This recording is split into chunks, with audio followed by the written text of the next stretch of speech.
Sketch Voice English. Real English for real situations. Americans thought I was rude for 2 years, and I had no idea why. I said please. I said thank you. I smiled. But people avoided me. I ate lunch alone every day while my coworkers laughed at tables across the room. By the end of this video, you'll learn the 5 small talk rules that Americans follow automatically but never teach, and how breaking these invisible rules makes you seem cold, unfriendly, or even rude. I'm Young Hee. I used to think small talk was fake and meaningless. Now I know it's the foundation of every real relationship in American culture. You can master it too. Today's episode reveals the truth. Why Americans seem superficial but aren't. The 5 unwritten rules of small talk. How to practice each rule until it feels natural. Why silence is considered rude in American culture. And finally, using small talk to build the deep friendships you actually want. Here's the game changer. Small talk isn't about the content of what you say. It's about the connection ritual you perform. When you understand the ritual, the words become easy.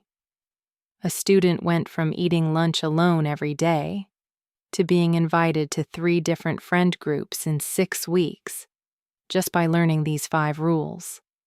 This is how you master American small talk and finally feel socially included. Let's begin. 3 years ago, I started a new job at a marketing company in downtown Los Angeles. Medium-sized company, about 80 employees, modern office, free coffee, ping pong table. The kind of place that looked fun and friendly. My first day was a Monday in September. I arrived at 8:45 a.m., 15 minutes early.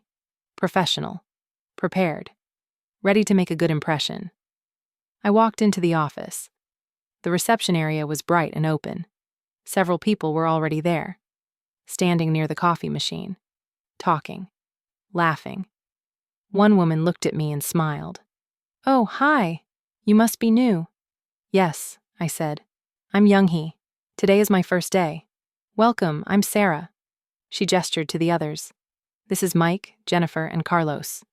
They all smiled and said hi. I smiled back and said, "Hello. Nice to meet you." Then silence. They looked at me. I looked at them. The silence stretched for what felt like forever. Finally, Sarah said, "Well, the coffee here is pretty good. You should try it." "Okay," I said. "Thank you." More silence. Then Sarah said, "Well, I should get to my desk. See you around." They all walked away. I stood there alone, confused. Had I done something wrong? They seemed friendly, but then left quickly. Maybe they were busy. First day nerves, probably. It would get better. It didn't get better. That first week, I tried to be professional and polite. I said good morning to people. I held doors open. I said thank you when people helped me. But something was off. People would be warm and chatty with each other, then become quiet and formal around me. In the break room, I would walk in and conversations would stop. People would smile politely, then quickly finish their coffee and leave. I would sit alone at lunch while 3 tables away my coworkers were laughing and talking animatedly. I told myself it was normal. New person. They don't know me yet. Give it time. But weeks passed and nothing changed. One day, about 6 weeks into the job, I was working late. Most people had gone home. I walked past a conference room and heard voices. The door was slightly open. I wasn't trying to eavesdrop, but I heard my name. "What about Young Hee for the project team?" That was Sarah's voice. Then Mike's voice. "I don't know. She's kind of, cold?" Another voice. Jennifer. "Yeah, she's nice, but she doesn't really talk to anyone, like at all. She just comes in, does her work, and leaves. It's kind of weird." Sarah again. Maybe she's just shy? Mike.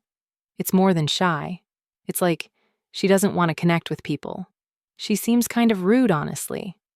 I stopped breathing. Rude? Cold? Me? I was trying so hard to be polite and professional. How was I being rude? I walked quickly to my desk, grabbed my things, left the building, sat in my car in the parking lot and cried. Not sad crying, confused, frustrated, angry crying. What was I doing wrong? I wasn't rude. I wasn't cold. I was polite, respectful, professional. Why did they think I was unfriendly? That night I couldn't sleep. I kept replaying every interaction, every conversation, every moment in the office, trying to find what I was doing wrong. Then I remembered something. That first day, at the coffee machine. Sarah had said, "The coffee here is pretty good," and I had just said, "Okay, thank you." Then silence. Was I supposed to say something else? Was that the problem? I started thinking about all the times Americans had tried to talk to me, in elevators, waiting rooms, coffee shops, lines at stores. They would make comments about the weather, about waiting, about random things, and I would just nod or say a short answer. Then silence. I had thought they were just being polite, making noise, filling silence. I didn't realize there was a protocol, a script, a dance I was supposed to know. The next morning, I did something I had never done before. I went to HR, not to complain, to ask for help. I knocked on the HR manager's door. Her name was Patricia, mid-40s, kind face. "Young he, come in. Is everything okay?" I sat down. "Patricia, can I ask you something? It's about..." I paused, trying to find the right words. "It's about how to fit in here. Culturally. Socially." She looked at me carefully. "Are you having problems with your team?" "Not problems exactly, but I feel like people think I'm unfriendly or rude. But I don't understand why. I try to be polite. I do my work well. But people avoid me. And I heard someone say I seem cold." Patricia nodded slowly. "Okay. Can I ask you something? When you get to the office in the morning and someone says, 'Hey, how are you?' What do you say?" I thought about it. I say, "I'm fine, thank you." And then nothing. I keep walking to my desk. Patricia smiled gently. "Okay. And when you're in the break room and someone comments about the weather or the coffee or something random, what do you do?" I usually just nod, or say yes, or okay, because I don't know what else to say. It seems like they're just making noise, not really wanting a conversation. Patricia leaned forward. "Young he, I think I know what's happening.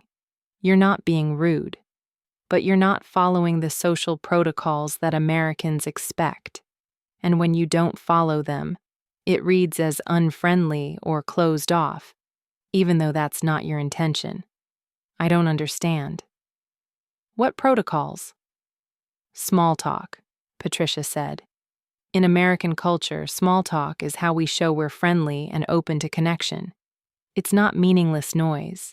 It's a ritual, a social greeting, and when you don't participate in it, people interpret that as, 'She doesn't want to connect with us.' But I do want to connect," I said. "I just don't know what to say. In my culture, we don't talk to colleagues about weather or coffee. We talk about work. Or we're quiet. Being quiet is respectful." Patricia nodded. "I understand. But in American culture, especially in workplaces like this, silence is uncomfortable. It reads as cold. Small talk is how we build relationships. It's the doorway to real friendships and trust.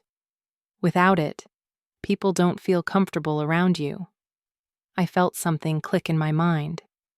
So all those times people tried to chat with me, and I gave short answers, They thought I was rejecting them? Exactly. They were extending an invitation to connect, and you were, unintentionally, declining that invitation. Over and over. So now they've stopped trying. I felt tears coming. I didn't know. I thought I was being professional, polite, not wasting their time with meaningless chit-chat. Patricia's face was kind. You weren't wrong. You were just following different cultural rules. But if you want to fit in here, if you want to build relationships with your coworkers, you need to learn American small talk. It's a skill, and it can be learned. How? I asked. How do I learn it? She smiled. I know someone who can help. Her name is Linda Martinez. She's a cross-cultural communication consultant.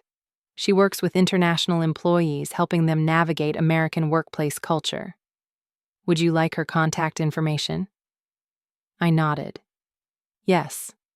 Please. I want to fix this. Patricia wrote down Linda's information on a sticky note and handed it to me. Young-hee, you're going to be fine. This is fixable. Small talk follows patterns. Once you understand the patterns, it becomes natural. You're not a cold person. You just need to learn the language. I left Patricia's office feeling something I hadn't felt in weeks. Hope. That afternoon, I emailed Linda. She responded within an hour, and we scheduled a meeting for Saturday morning at a coffee shop in Santa Monica. Saturday came. I arrived at the coffee shop 10 minutes early. Linda was already there, a woman in her 50s. Warm smile, relaxed energy. She waved me over. You must be Young-hee. I'm Linda. She shook my hand firmly. Thanks for reaching out. Patricia told me a bit about what's going on, but I'd love to hear it from you. What's been happening? I told her everything. The overheard conversation, the loneliness, the confusion, the feeling of failing socially while succeeding professionally. Linda listened without interrupting. When I finished, she said, First, I want you to know this is incredibly common. I work with international professionals all the time who have this exact experience. You're not alone. And you're definitely not a failure. You're just navigating a cultural difference that nobody explicitly teaches. She pulled out a small notebook. Okay, here's what I want you to understand. American small talk has rules. Invisible rules. Americans learn these rules growing up, so they follow them automatically without thinking. But if you didn't grow up here, nobody teaches you the rules. So you're trying to play a game without knowing how it works. I leaned forward. What are the rules? Linda smiled. I'm going to teach you 5 core rules. These 5 rules cover about 90% of American small talk situations. Master these 5, and you'll go from seeming cold to seeming warm and friendly. Ready? I pulled out my own notebook. Ready. Rule number 1, Linda said. The weather isn't about weather. I looked confused. What? When Americans talk about the weather, they're not actually discussing meteorology. They're performing a social ritual. The weather is the safest, most neutral topic that everyone shares. When someone says, "Beautiful day today, isn't it?" they're really saying, "I acknowledge your presence. I'm friendly. I'm safe." Are you safe? Will you acknowledge me back? I stared at her. So when Sarah said the coffee was good on my first day, she wasn't really talking about coffee? Exactly. She was saying, I'm including you. I'm being friendly. Will you be friendly back? And when you just said, okay, thank you, and stopped talking, you were essentially saying, no, I don't want to connect. Even though that's not what you meant. Oh my God, I said quietly. I've been accidentally rejecting everyone. Linda reached across the table and squeezed my hand briefly. You didn't know. Now you do. Here's what you should have said. Sarah says, the coffee here is pretty good. You say, oh great.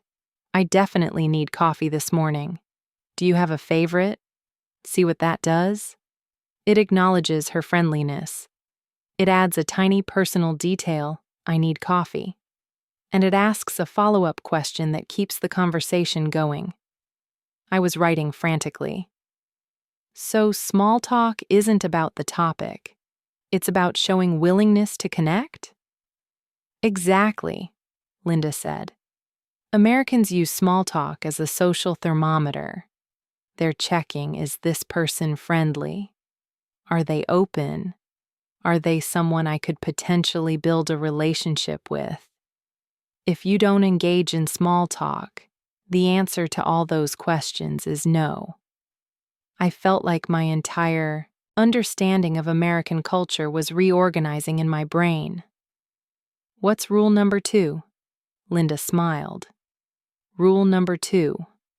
How are you isn't a real question. I must have looked shocked because Linda laughed. I know. This one confuses everyone. In many cultures, if you ask someone how they are, you genuinely want to know. You expect an honest answer.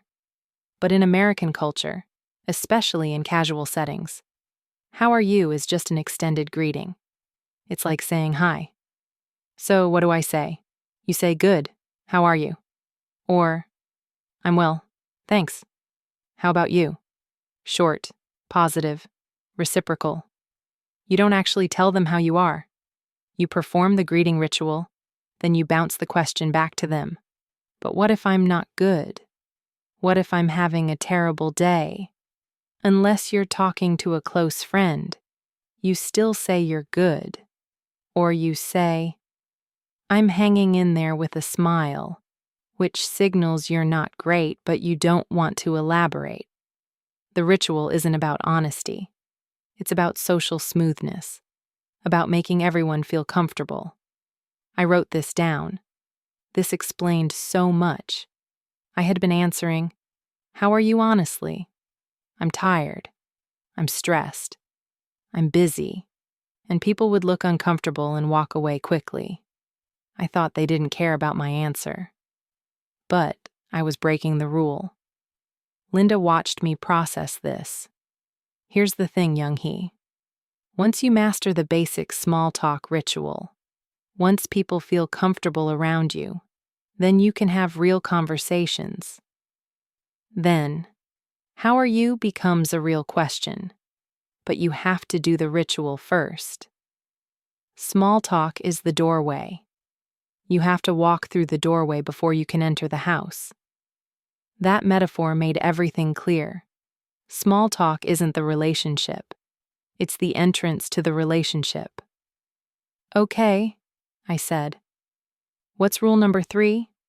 Linda took a sip of her coffee. Rule number 3. Share small personal details. Small personal details? Yes. Americans bond through sharing. Not big vulnerable sharing. Small, safe sharing. What you did this weekend. What show you're watching. What restaurant you tried. These tiny details give people something to connect with. They make you seem human and approachable. But isn't that private? Linda shook her head. In American culture, those details aren't private. They're connection points. When you share nothing, you seem closed off, like you don't want people to know you. But when you share small details, you're inviting people to know you. You're saying, I trust you enough to let you into my life a little bit. I thought about all the times people had shared these details with me. I went hiking this weekend. I'm binge-watching this new show. I tried this amazing restaurant. And I had just nodded or said, oh, that's nice. I never shared anything back. I thought I was being professional, keeping boundaries. But I was actually building walls. So what should I share? I asked. Start simple. Linda said. Weekend activities. Food you're trying. Places you're going. Books or shows you enjoy. Harmless, positive things. You're not sharing your deepest secrets. You're just showing you're a person with a life. That makes you relatable, approachable, friendly. She pulled out her phone and showed me an example. Here's what the conversation looks like. Someone says, "How was your weekend?" You don't just say, "It was good." You say, "It was good." I tried this new Korean restaurant in Koreatown. The bibimbap was amazing. Now you've shared a small detail. They have something to respond to. They might say, "Oh, I love Korean food." What's the restaurant called? And now you're having a real conversation. Connection is happening. I was writing everything down. My notebook was filling with examples and notes. This was like learning a new language, except nobody had ever told me this language existed. What's rule number 4? I asked. Linda leaned back in her chair. Rule number 4. Ask follow-up questions. This is huge. This might be the most important rule. Follow-up questions? Yes. In American small talk, conversations are like tennis. Someone hits the ball to you. You hit it back and forth. If someone serves and you just let the ball drop, the game ends. Same with conversation. If someone shares something and you don't ask a follow-up question, the conversation dies, and they feel like you're not interested in them. I thought about every conversation I had killed. Someone would say something. I would say, "Oh, okay." Then silence. I thought I was being polite, not prying, not asking nosy questions. But I was actually ending every conversation before it could begin. Linda continued, "Here's what Americans expect." Someone says, "I went to the beach this weekend." You say, "Oh, nice. Which beach did you go to?" Or, "Was it crowded?" Or, "How was the weather?" Any follow-up question that shows you're interested, that you're engaged, that you care about what they're saying. What if I don't actually care about which beach they went to? Linda smiled knowingly. You're not asking because you care about the beach. You're asking because you care about the person. You're showing respect, interest, engagement. That's what builds relationships. People don't remember the details of small talk. They remember how you made them feel. And follow-up questions make people feel valued. This was revolutionary. I had been so focused on not being nosy, not asking too many questions, that I had been coming across as uninterested and cold. When really, questions were the whole point. Questions were how you showed you cared. What's rule number 5? I asked, my hand cramping from writing so fast. Linda's face became more serious. Rule number 5 is about knowing when to exit gracefully. This one is tricky because it's about reading social cues. But here's the basic principle. Small talk should leave people wanting more, not feeling trapped. What does that mean? It means you need to know when to end the conversation. If you talk too long, people feel trapped and annoyed. If you end too abruptly, people feel rejected. You need to find the sweet spot. Usually in casual settings, small talk lasts 2 to 5 minutes. Then someone needs to gracefully exit. How do I exit gracefully? Linda gave me several scripts. You can say, "Well, I should let you get back to it. Nice chatting with you." Or, "I should probably get going, but it was great talking to you." Or, "Anyway, I won't keep you. Hope you have a great day." The key is to make it about you leaving, not about them. You're releasing them politely, not rejecting them. I wrote down all the scripts. This explained why some of my conversations felt awkward. I would either give one-word answers until the person walked away uncomfortably, or I would stay too long once someone did engage me, not knowing how to leave. Both extremes made people uncomfortable. Linda closed her notebook. Okay. Those are the 5 core rules. The weather isn't about weather. How are you isn't a real question. Share small personal details. Ask follow-up questions. And exit gracefully. These 5 rules are the foundation of American small talk. Master these, and everything changes. I looked at my pages of notes. This is a lot. Linda nodded. It is. And you can't just memorize rules and become perfect overnight. You need to practice. Real practice. In real situations. So here's your homework. She pulled out a printed sheet with practice assignments. This week, I want you to practice just Rule 1 and Rule 2. Just those 2. Monday. Initiate one weather comment with someone at work. See what happens. Tuesday.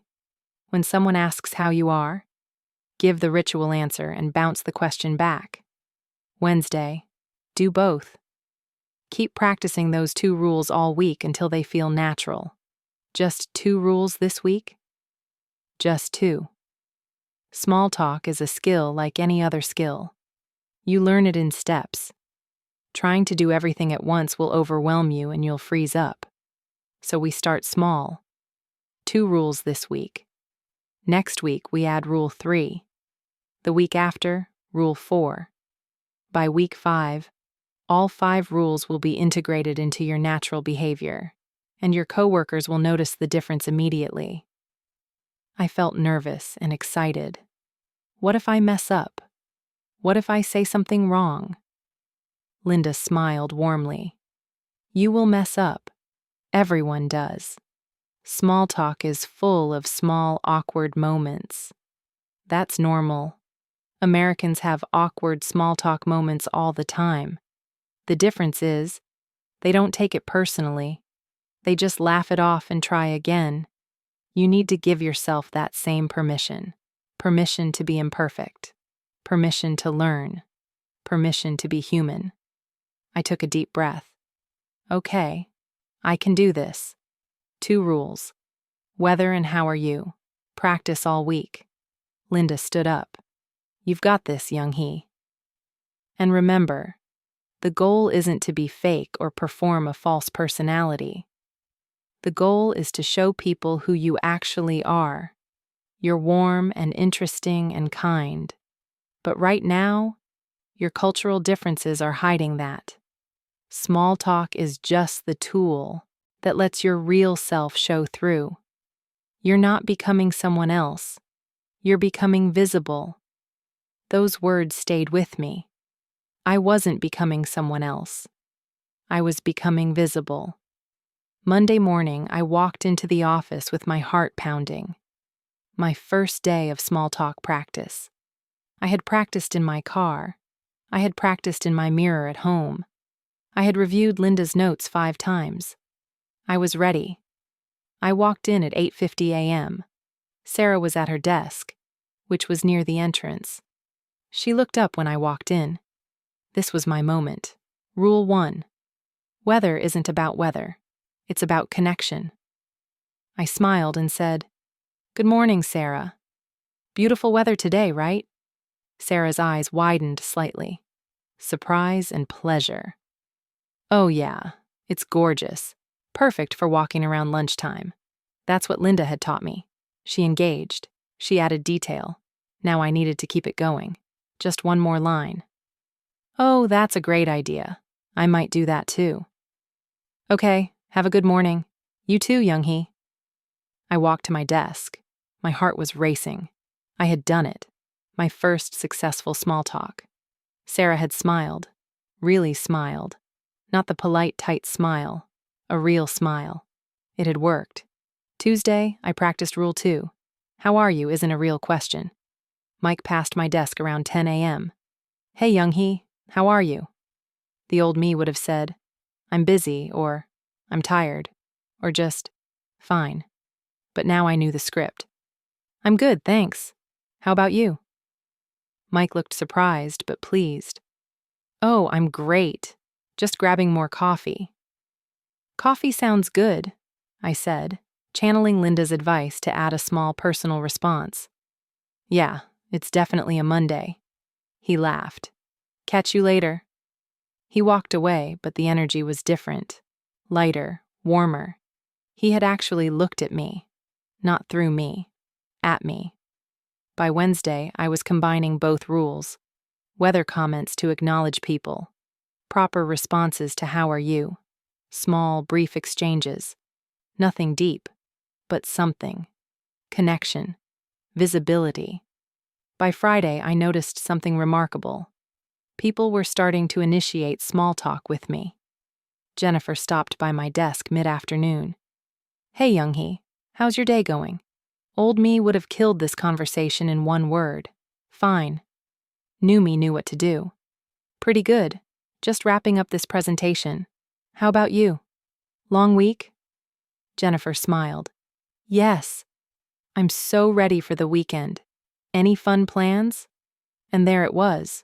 Rule 3 was happening naturally.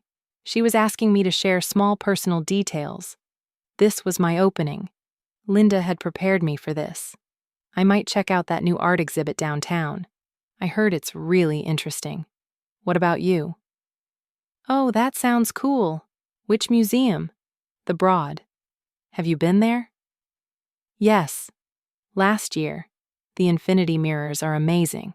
You'll love it. We talked for 3 more minutes. Just 3 minutes. About art. About the museum. About weekend plans. Nothing profound, but everything important. Because when Jennifer walked away, she looked back and said, Hey, maybe I'll see you at lunch later. We usually eat around 12:30 if you want to join us. I felt tears prick my eyes. An invitation. A real invitation. After 8 weeks of eating alone. That would be great, I managed to say. Thank you. At 12:30, I walked to the break room with my lunch. My heart was pounding again. Nervous, but also hopeful.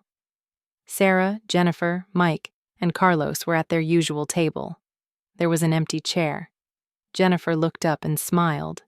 Young-hee, come sit. I sat down. The conversation was already flowing. They were talking about a TV show. The old me would have stayed silent, nodding occasionally. The new me knew what to do. Listen. Wait for a pause.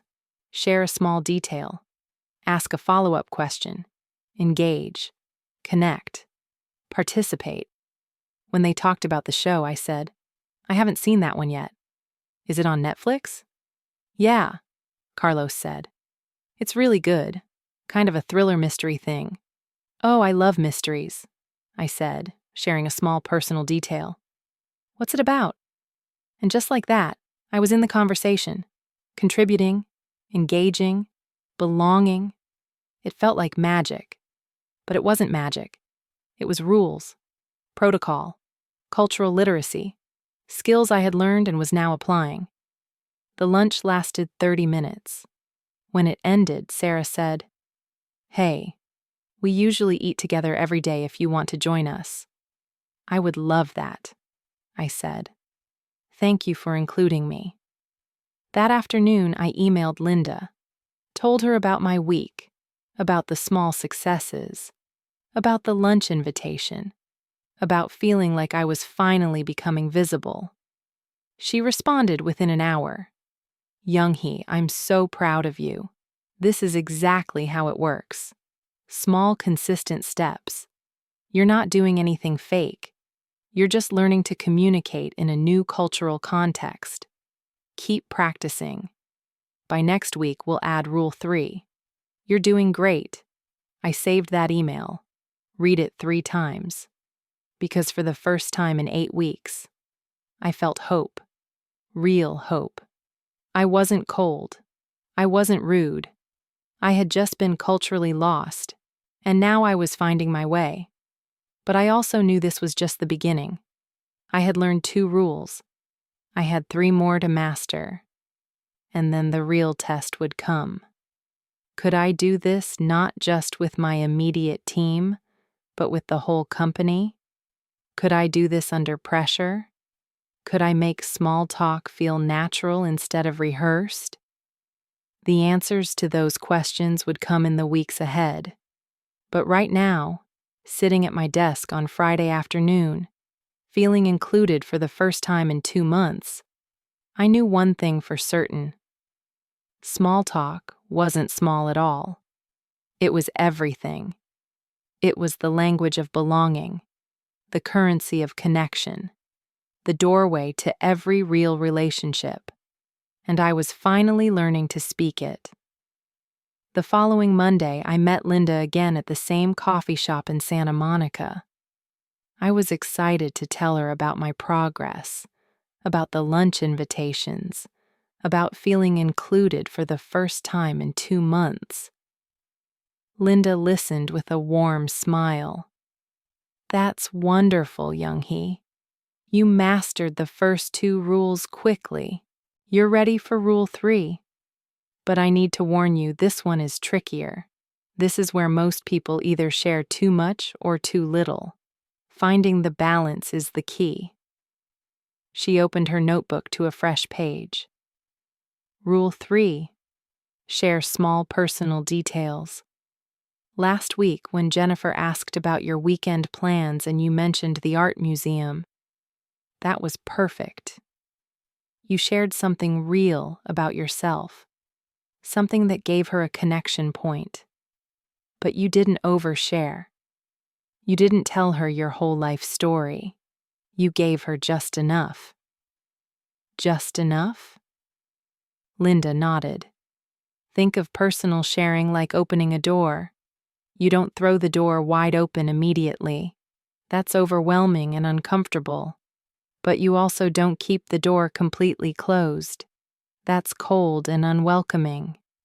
You open the door just a crack. Let people peek in. If they're interested, they'll ask more questions. Then you can open the door a little wider. I was writing this down. So I should share, but not too much? Exactly. Let me give you examples. Someone asks, "How was your weekend?" Here are 3 different responses. Response 1, "It was fine. That's too little. You've given them nothing to work with." The conversation dies.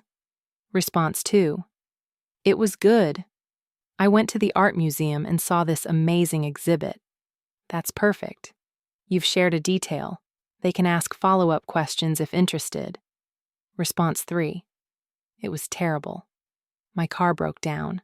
I had a huge fight with my sister. I barely slept. And I'm so stressed about money. That's way too much. You've overwhelmed them. They don't know what to say. They feel uncomfortable. I felt my face get hot. Oh no. I've been doing response 3, haven't I?" Linda smiled gently. "Have you?" I thought about the past week. When Mike had asked how my day was going, I had said, "Pretty good. Just wrapping up this presentation." That was response 2. Perfect. But the week before, when someone asked the same question, I had said, "Very stressful. I have 3 deadlines and I didn't sleep well." That was response 3. Too much. I remembered the person's uncomfortable face. "I've been inconsistent," I said. "Sometimes I share nothing. Sometimes I share too much. I don't know where the line is." Linda leaned forward. "Okay, here's the guideline. For casual workplace small talk, share things that are light, positive, or neutral. Weekend activities, hobbies, food, shows you're watching, places you've been. Nothing heavy. Nothing deeply personal. Nothing negative unless it's minor and you can make it funny. Save the heavy stuff for real friendships that develop over time. What if someone asks, and I actually am having a terrible day? Then you use what we call social deflection. You say something like, you know, It's one of those days. But I'm hanging in there. How about you? You acknowledge you're not great, but you don't dump all your problems on them, and you immediately deflect back to them. This keeps the exchange comfortable. I wrote down social deflection. This explained so much. Americans weren't being fake when they gave these light answers. They were following a protocol, keeping the social interaction comfortable for everyone. Linda continued. Here's another important thing about Rule 3. Personal details should invite connection, not create walls. Let me explain. If someone says, "How was your weekend?" and you say, "I just stayed home," that's technically a personal detail, but it doesn't invite further conversation. It creates a dead end. But if you say, "I stayed home and finally watched that show everyone's been talking about," now you've created a connection point.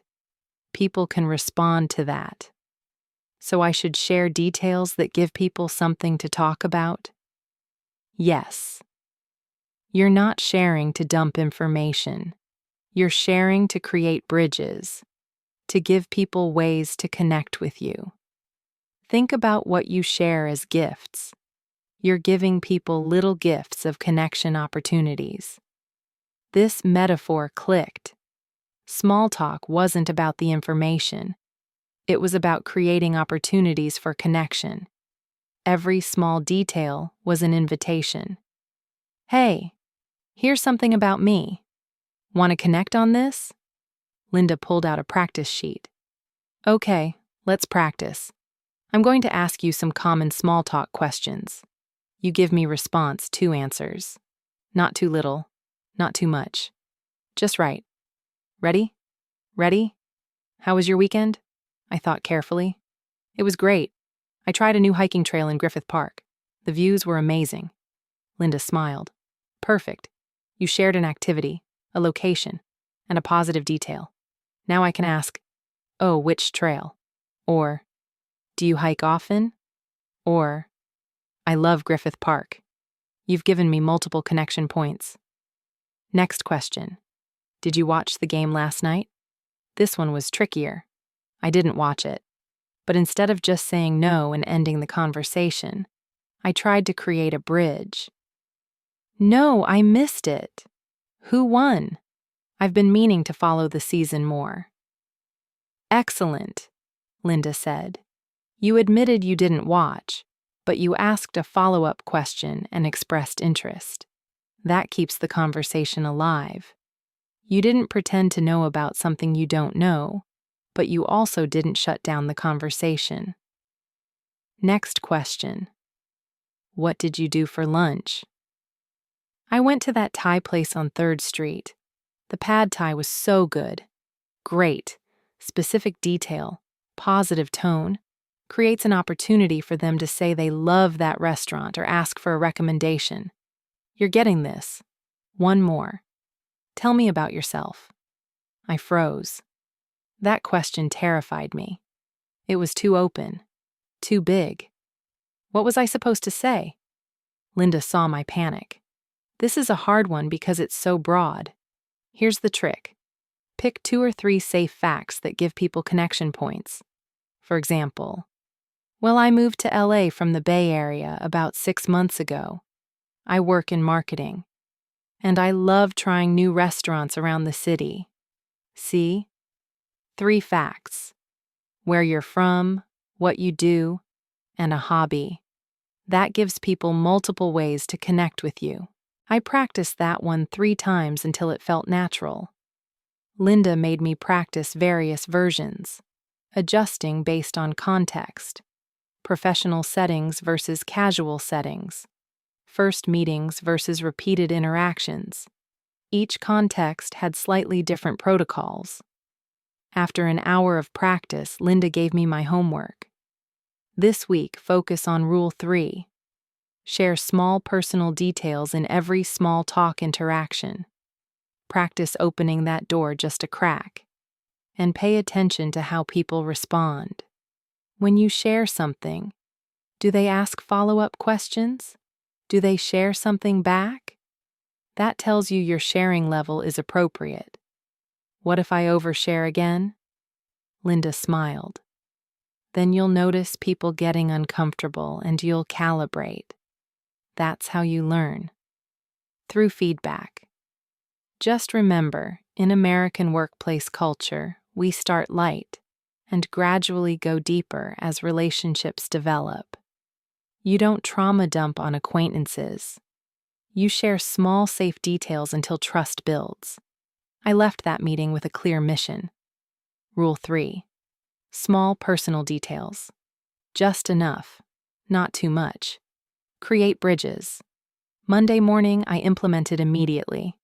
Sarah passed my desk around 9 a.m. Morning, Young-hee. How was your weekend? This was my chance. Response 2. Just right. It was really good. I went to that art museum I mentioned. The installations were incredible. Definitely worth checking out if you like contemporary art. Sarah's face lit up. Oh, amazing. I've been meaning to go. Which exhibit did you see? And we were off. A 3-minute conversation about art, about the museum, about what we each liked, small details flowing back and forth. When it ended naturally, Sarah said, "We should go to a museum together sometime." "That would be fun," I said, and I meant it. Tuesday, I had a bigger test. Morning coffee in the break room, 6 people standing around, talking about their weekends. The old me would have gotten my coffee silently and left. The new me knew I needed to participate. I listened first. They were talking about a concert someone had gone to. When there was a brief pause, I jumped in. "That sounds amazing. I've been wanting to go to more live music. What venue was it?" Carlos answered. "It was at the Greek Theater. Have you been there?" "No, but I've heard it's beautiful. Is it outdoors?" "Yeah, it's this amazing outdoor amphitheater. You should definitely check it out." I shared a small detail. I love outdoor venues.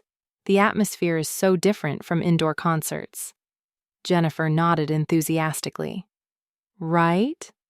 The Greek is one of my favorites. We should all go together sometime when there's a good show. I'm totally in, I said. And just like that, I was part of the group. Not through anything dramatic, just through small personal sharing, giving people little pieces of me, creating connection opportunities. But Wednesday taught me the limits of Rule 3. I learned what too much looked like. Wednesday morning, I was having a genuinely bad day. I had slept terribly.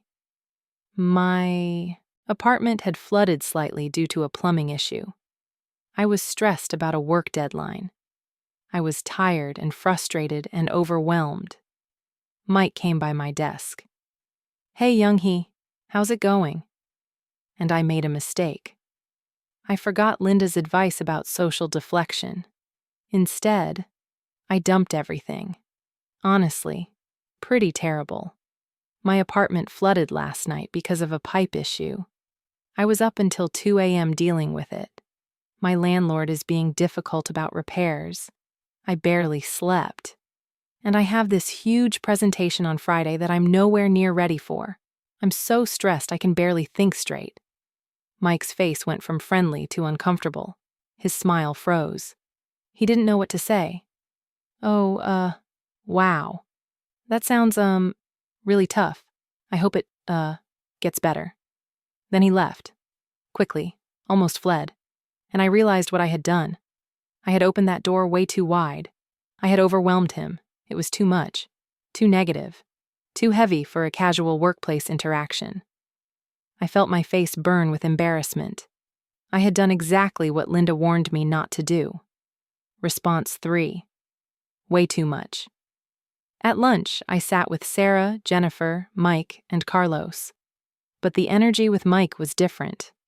Awkward. He avoided eye contact with me, didn't ask me any questions. I had made him uncomfortable, and now he didn't know how to interact with me. After lunch, I called Linda, told her what happened. Linda listened patiently. Okay, this is actually good. You learned through experience why Rule 3 has limits. Mike wasn't prepared for that level of sharing. You're not close friends. He didn't have the emotional capacity or time to hold that much information, so he felt overwhelmed and withdrew. How do I fix it? Tomorrow, when you see Mike, be light and normal. Don't apologize profusely or bring it up awkwardly. Just be regular. Show him that you're okay, that you're not going to dump on him again. Rebuild comfort through normal small talk. He'll relax. But you learned an important lesson. Casual workplace relationships can't hold heavy sharing. That's for deeper friendships. I took her advice. Thursday morning, I saw Mike in the hallway. Instead of avoiding him or over-apologizing, I just smiled and said, "Morning, Mike. Happy Thursday." He looked relieved. "Morning. Yeah, almost Friday. Any fun weekend plans?" I asked, giving him a normal, light interaction. Might go hiking if the weather holds. You? I'm hoping to finally sleep in, I said with a laugh, acknowledging my bad night without dwelling on it. Mike laughed too. Yeah, sleep sounds amazing. Have a good one. He walked away looking relaxed. The awkwardness was gone. I had recalibrated, shown him I understood the boundary. That afternoon, Linda called me to check in. I told her about the repair with Mike. Perfect, she said. You handled that exactly right. Now you understand Rule 3 at a deeper level. Small personal details are gifts, but you need to match the gift to the relationship. Acquaintances get small gifts. Close friends get bigger gifts. You were trying to give Mike a gift meant for a close friend. Now you know. By Friday, I had practiced Rule 3 dozens of times. Small shares, light details, creating connection points without overwhelming anyone. And I was ready for Rule 4. Linda and I met Saturday morning again. This time I felt more confident. I had successfully implemented 3 rules. I was having lunch with colleagues daily. People were smiling at me, initiating conversation with me. I was becoming part of the social fabric of the office. But Linda was serious when we sat down.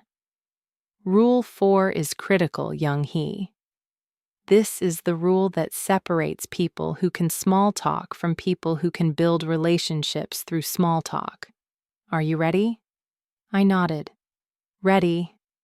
Rule 4, Linda said. Ask follow-up questions. This is how you show genuine interest. This is how you move from transactional small talk to relational small talk. This is how you build real connections. I remember you mentioned this before. It's like tennis, right? Back and forth? Exactly. But let me show you what good follow-up questions look like. They're not just any questions. They're questions that show you were actually listening. Questions that dig slightly deeper. Questions that make people feel heard and valued. She pulled out examples. Let's say someone says, I went hiking this weekend. A weak follow-up is, oh, was it fun? That's better than nothing, but it's surface level. A strong follow-up is, oh, cool. Which trail did you do? Or, are you training for something or just enjoying nature? These questions show you're engaged. You're curious. You care about their experience. I was writing fast, so the questions should be specific. Show that I was paying attention. Yes. And here's the advanced version. Follow-up questions should often relate to something they mentioned before. This shows you remember things about them. Let's say 2 weeks ago, Jennifer mentioned she was training for a half marathon. Today, she mentions she went running. You say, "Oh, nice. Is this for that half marathon you mentioned?" She'll be thrilled you remembered. You're showing that your previous conversations mattered, that she matters. I hadn't thought about that. I had been focused on individual conversations. But Linda was teaching me that relationships were built across multiple conversations. Continuity, memory, showing that someone's details stick with you. Linda continued, "But there's a balance here too. You need to ask enough questions to show interest, but not so many that it feels like an interrogation. Generally, 2 to 3 follow-up questions per topic is good. Then you share something from your side. Then they ask you something. It's a dance. Give and take. How do I know if I'm asking too many questions? Pay attention to their energy. If they're enthusiastically answering and asking you questions back, you're fine. If they're giving short answers and not reciprocating, you've gone too far. Pull back. Share more from your side to balance it out. We practiced for 30 minutes. Linda would share something. I would ask follow-up questions. She would give me feedback. Too surface level. Try again. Perfect. That showed real interest. Good. But now remember to share something from your side too. By the end, I understood. Follow-up questions weren't just about being polite. They were about showing someone you valued them enough to be curious, to remember, to care about their life beyond the surface. My homework for the week was clear. Every small talk interaction, ask at least one genuine follow-up question. Listen carefully to answers. Remember details. Show people they mattered. Monday at work, I implemented immediately. Jennifer mentioned she had gone to a concert over the weekend. "Oh, that sounds fun," I said. "What kind of music?" It was an indie band. Really good live performance. Old me would have said, "Cool," and ended it there. New me knew better. "Have you been following them for a while, or was this your first time seeing them?" Jennifer's face brightened. "First time. My friend introduced me to them a few months ago. I'm so glad I went. The energy was amazing. I love finding new music through friends," I said, sharing something from my side. I'm always looking for recommendations. Would they be good for someone who likes alternative rock? "Oh, definitely," Jennifer said. "I can send you a Spotify playlist if you want." "That would be awesome. Thank you." This interaction took maybe 2 minutes, but something had shifted. This wasn't just polite exchange. This was the beginning of real connection. 'Cause I had asked questions that showed genuine interest, and Jennifer had responded by offering to share something with me. We had moved from coworkers to potential friends. Tuesday, I had another opportunity. Carlos mentioned he was trying to cook more at home instead of eating out. "That's a great goal," I said. "What made you decide to start cooking more?" "Honestly, just trying to save money. Eating out in LA is so expensive. Plus, I want to eat healthier." Follow-up question. "Have you been trying any specific recipes or just experimenting?" Carlos laughed. "Mostly experimenting, which means mostly failing. Last night I burned rice. I didn't even know you could burn rice." I laughed. "I've definitely burned rice." "It happens. Are you focusing on any particular type of cuisine?" "Not really. Just trying to make basic stuff that won't kill me. Share from my side. I've been using this meal prep approach where I cook a bunch of chicken and vegetables on Sunday. Makes weeknight dinners way easier. I could share the basic recipe if you want." Carlos looked genuinely pleased. Oh man, that would be great. I'm so bad at planning ahead. And just like that, another connection deepened. Not through anything dramatic, just through genuine questions and reciprocal sharing.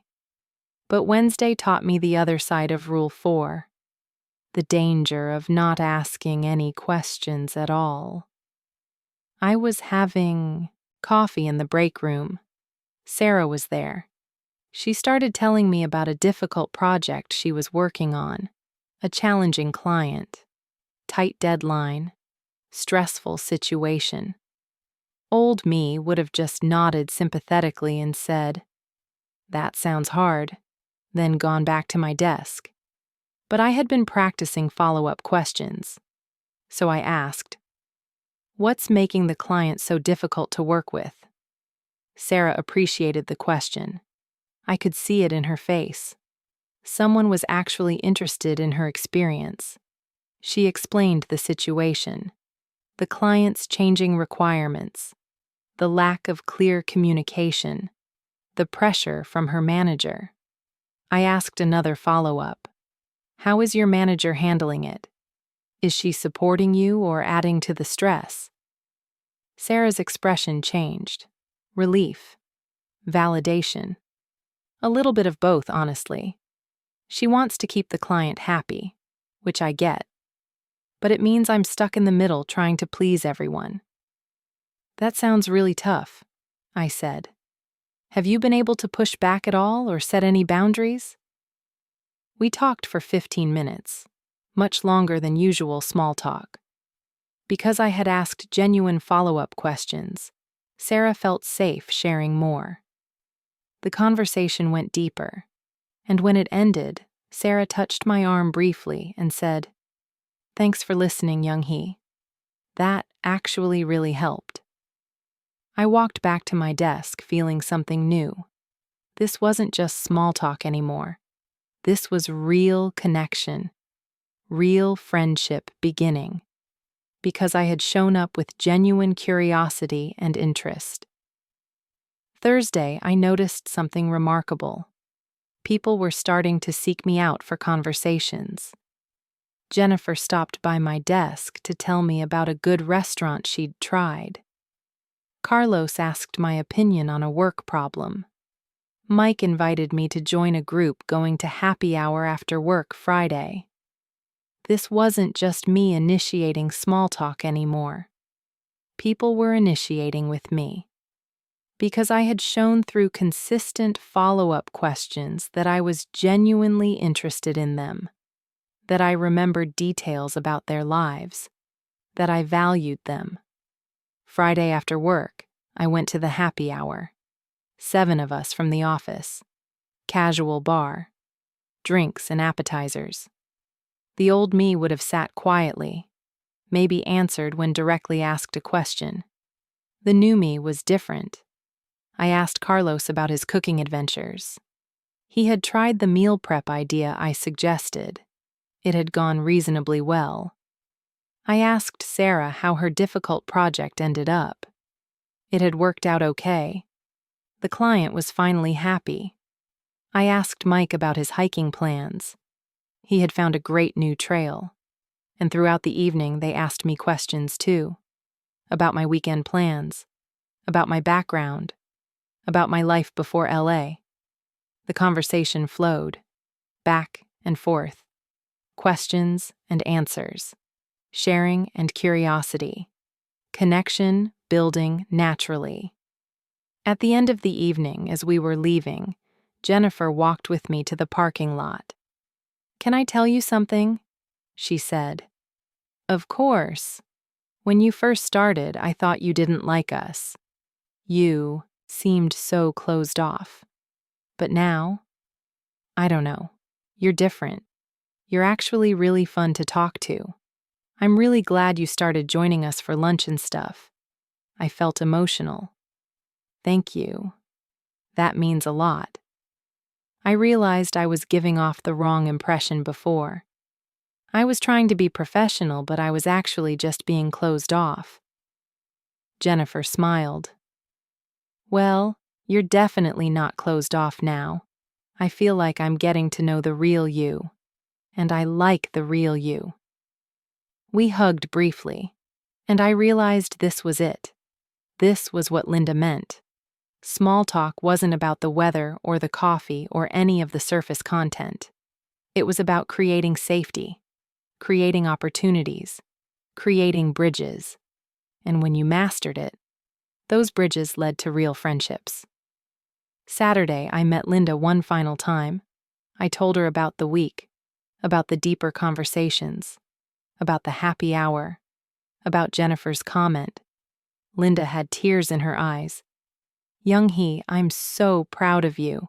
You've transformed completely in just 3 weeks. Do you realize that? 3 weeks ago, people thought you were cold and rude. Now you're getting invited to social events and building real friendships. That's incredible. It's because of these rules, I said.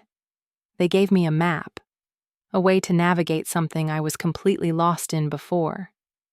Linda shook her head. The rules gave you tools, but you did the work.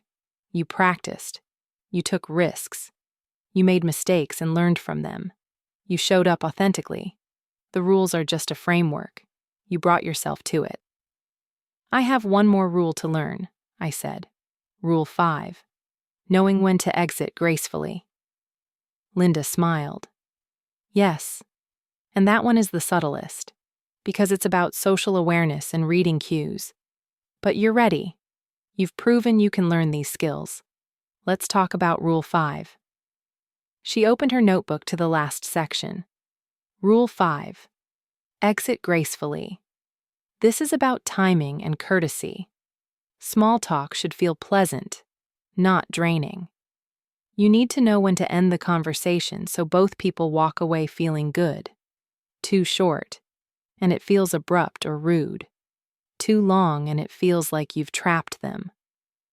How do I know the right length? Context matters, Linda said. A quick hallway encounter might be 30 seconds to 2 minutes. A coffee break conversation might be 3 to 5 minutes. A lunch conversation could be 20 to 30 minutes. But within those ranges, you need to watch for social cues. Is the person checking their phone? Are they looking toward their desk? Are their answers getting shorter? These are signals they need to leave but feel too polite to say so. So I should end the conversation before they want to end it. Ideally, yes. You want to leave people wanting more, not wishing you'd stop talking. Here's a good rule of thumb. When you feel the conversation starting to wind down naturally, that's when you exit. Don't try to force it to continue. Let it end on a high note. She gave me exit scripts. All right, I should let you get back to it. Or, well, I won't keep you, but it was great chatting. Or, anyway, I should probably grab more coffee. Catch you later. All of these phrases gracefully end the conversation while staying warm and friendly. What if someone else is talking too much? What if I'm the one who wants to leave? Then you use the same scripts, but frame it as your need, not their fault. Oh, I just realized I have a meeting in 5 minutes. I should head back. Or, I should really finish this project before lunch. Thanks for chatting. Never make the other person feel like they talked too long. Make it about your timing needs. We practiced various scenarios. Conversations that needed to end quickly. Conversations that could go longer but still needed graceful closure. Conversations where someone else was dominating and I needed to extract myself politely. Each scenario had strategies. This is the final piece, Linda said as our session ended. With all 5 rules integrated, you can navigate any small talk situation in American culture. You can build relationships. You can create belonging. You can show people who you really are.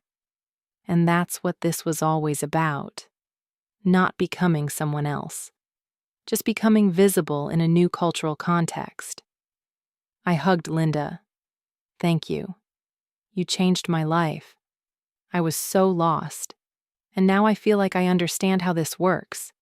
You always had the capacity for connection, Young Hee. You just needed the cultural tools. Now you have them. Use them well. The following week at work, I practiced Rule 5. Ending conversations gracefully. Not lingering too long. Not ending too abruptly. Finding that sweet spot. Monday morning, I had a great conversation with Sarah about a TV show we were both watching. After about 4 minutes, I sensed the natural wind down. Instead of pushing it further or letting it die awkwardly, I said, "Okay, I should let you get to your morning meetings, but we should definitely discuss the next episode after it airs." Sarah smiled. "Yes, I can't wait to see what happens. Have a good Monday. Perfect exit." Ended on a high note. Left anticipation for future conversation. Both of us walked away, feeling good. Tuesday, Carlos caught me in the hallway and started telling me about his weekend. After about 3 minutes, I could see he was heading toward his desk with purpose. Instead of trying to keep the conversation going, I said, "Sounds like you had a great time." "I should let you get to work. Let's catch up more at lunch." "Thanks, Young Hee." "Yeah, see you at lunch." He looked relieved. Not because he didn't enjoy talking to me, but because I had read the situation and released him gracefully. By Wednesday, I realized I had integrated all 5 rules. They were becoming natural. I wasn't thinking about protocols anymore. I was just connecting with people. The rules had become invisible, like learning to drive. At first, you think about every movement. Eventually, you just drive. That's where I was with small talk. I was just doing it. Thursday, something unexpected happened. A new employee started. Her name was Michelle. She was sitting at her desk during lunch, alone, not talking to anyone, looking uncomfortable and out of place. I recognized that look. That was me 3 months ago. I walked over with my lunch. "Hey, you're Michelle, right? I'm Young Hee. Want to join us for lunch?" She looked so relieved. "Really? That would be great. I've been feeling kind of awkward sitting alone." "I get it. I totally get it. Come on." I brought Michelle to our usual table, introduced her to everyone. And throughout lunch, I noticed she was making the same mistakes I had made. Short answers, no follow-up questions, staying too quiet, seeming closed off. After lunch, I asked if she wanted to grab coffee. We went to the break room. "Hey," I said gently, "can I share something with you that might be helpful?" "Sure." When I first started here, I really struggled socially. People thought I was cold or rude, but I wasn't. I just didn't understand American small talk culture. It's different from what I grew up with. "Did you grow up in the US?" Michelle shook her head. "No, I'm from Singapore. I've only been in the States for 2 years." "Okay, so you might be experiencing something similar. Small talk here follows specific rules. And once you learn the rules, everything gets easier. Would it be helpful if I shared what I learned?" Michelle's eyes filled with tears. "Oh my God, yes. I've been so stressed. I don't know what I'm doing wrong. People seem nice but distant. I feel like I'm failing at something I don't understand. I know exactly how that feels." I spent 20 minutes teaching Michelle what Linda had taught me. The 5 rules, the cultural differences, the fact that small talk isn't superficial. It's the doorway to real connection. I gave her the same examples, the same scripts. the same understanding that transformed my experience. Michelle was taking notes on her phone. This is so helpful. Nobody teaches you this. You're just supposed to somehow know it. I know. That's why I wanted to tell you. You're not failing. You're just navigating a cultural difference that nobody explained. Now you have the map. That moment, teaching Michelle, I realized how far I had come. 3 months ago, I was the one sitting alone, confused and isolated. Now I was the one helping someone else navigate the same struggle. The rules had become so internalized that I could teach them. Over the next 2 weeks, I watched Michelle transform just like I had. She started practicing the rules, making small talk, asking follow-up questions, sharing small personal details. Within 10 days, she was eating lunch with us regularly, smiling, laughing, belonging. One day she pulled me aside. "Younghee, I need to thank you. You saved me. I was about to quit this job because I felt so isolated, but now I feel like I'm actually part of the team. You gave me the tools I needed." I hugged her. I'm so glad I could help. Someone did the same for me. Now we both understand how it works. 4 months after I first walked into that office feeling lost and isolated, I was no longer the person people avoided. I was the person people sought out, the person invited to social events, the person trusted with real conversations, the person who helped new employees navigate the culture. And it all came from understanding 5 simple rules that Americans follow automatically, but rarely teach explicitly. Rules that seemed superficial at first, but turned out to be the foundation of everything. Small talk wasn't small. It was the language of belonging, the currency of connection, the bridge to every meaningful relationship. Rule 1. The weather isn't about weather. It's about acknowledgement and safety. Rule 2. How are you isn't a real question. It's a greeting ritual that maintains social flow. Rule 3. Share small personal details. Give people connection points without overwhelming them. Rule 4. Ask follow-up questions. Show genuine interest and make people feel valued. Rule 5. Exit gracefully. Leave people wanting more, not feeling trapped. 5 rules. That's all it took. 5 rules to transform from isolated to included, from misunderstood to valued, from invisible to seen. But I knew the journey wasn't over yet, because I still needed to learn how to maintain these connections, how to deepen them beyond small talk, how to handle conflicts and misunderstandings, how to navigate the complexities of American friendship culture. Those lessons were still ahead. But right now, sitting at lunch with colleagues who had become friends, teaching new employees the rules that changed everything, I felt something I hadn't felt in years. I felt like I belonged.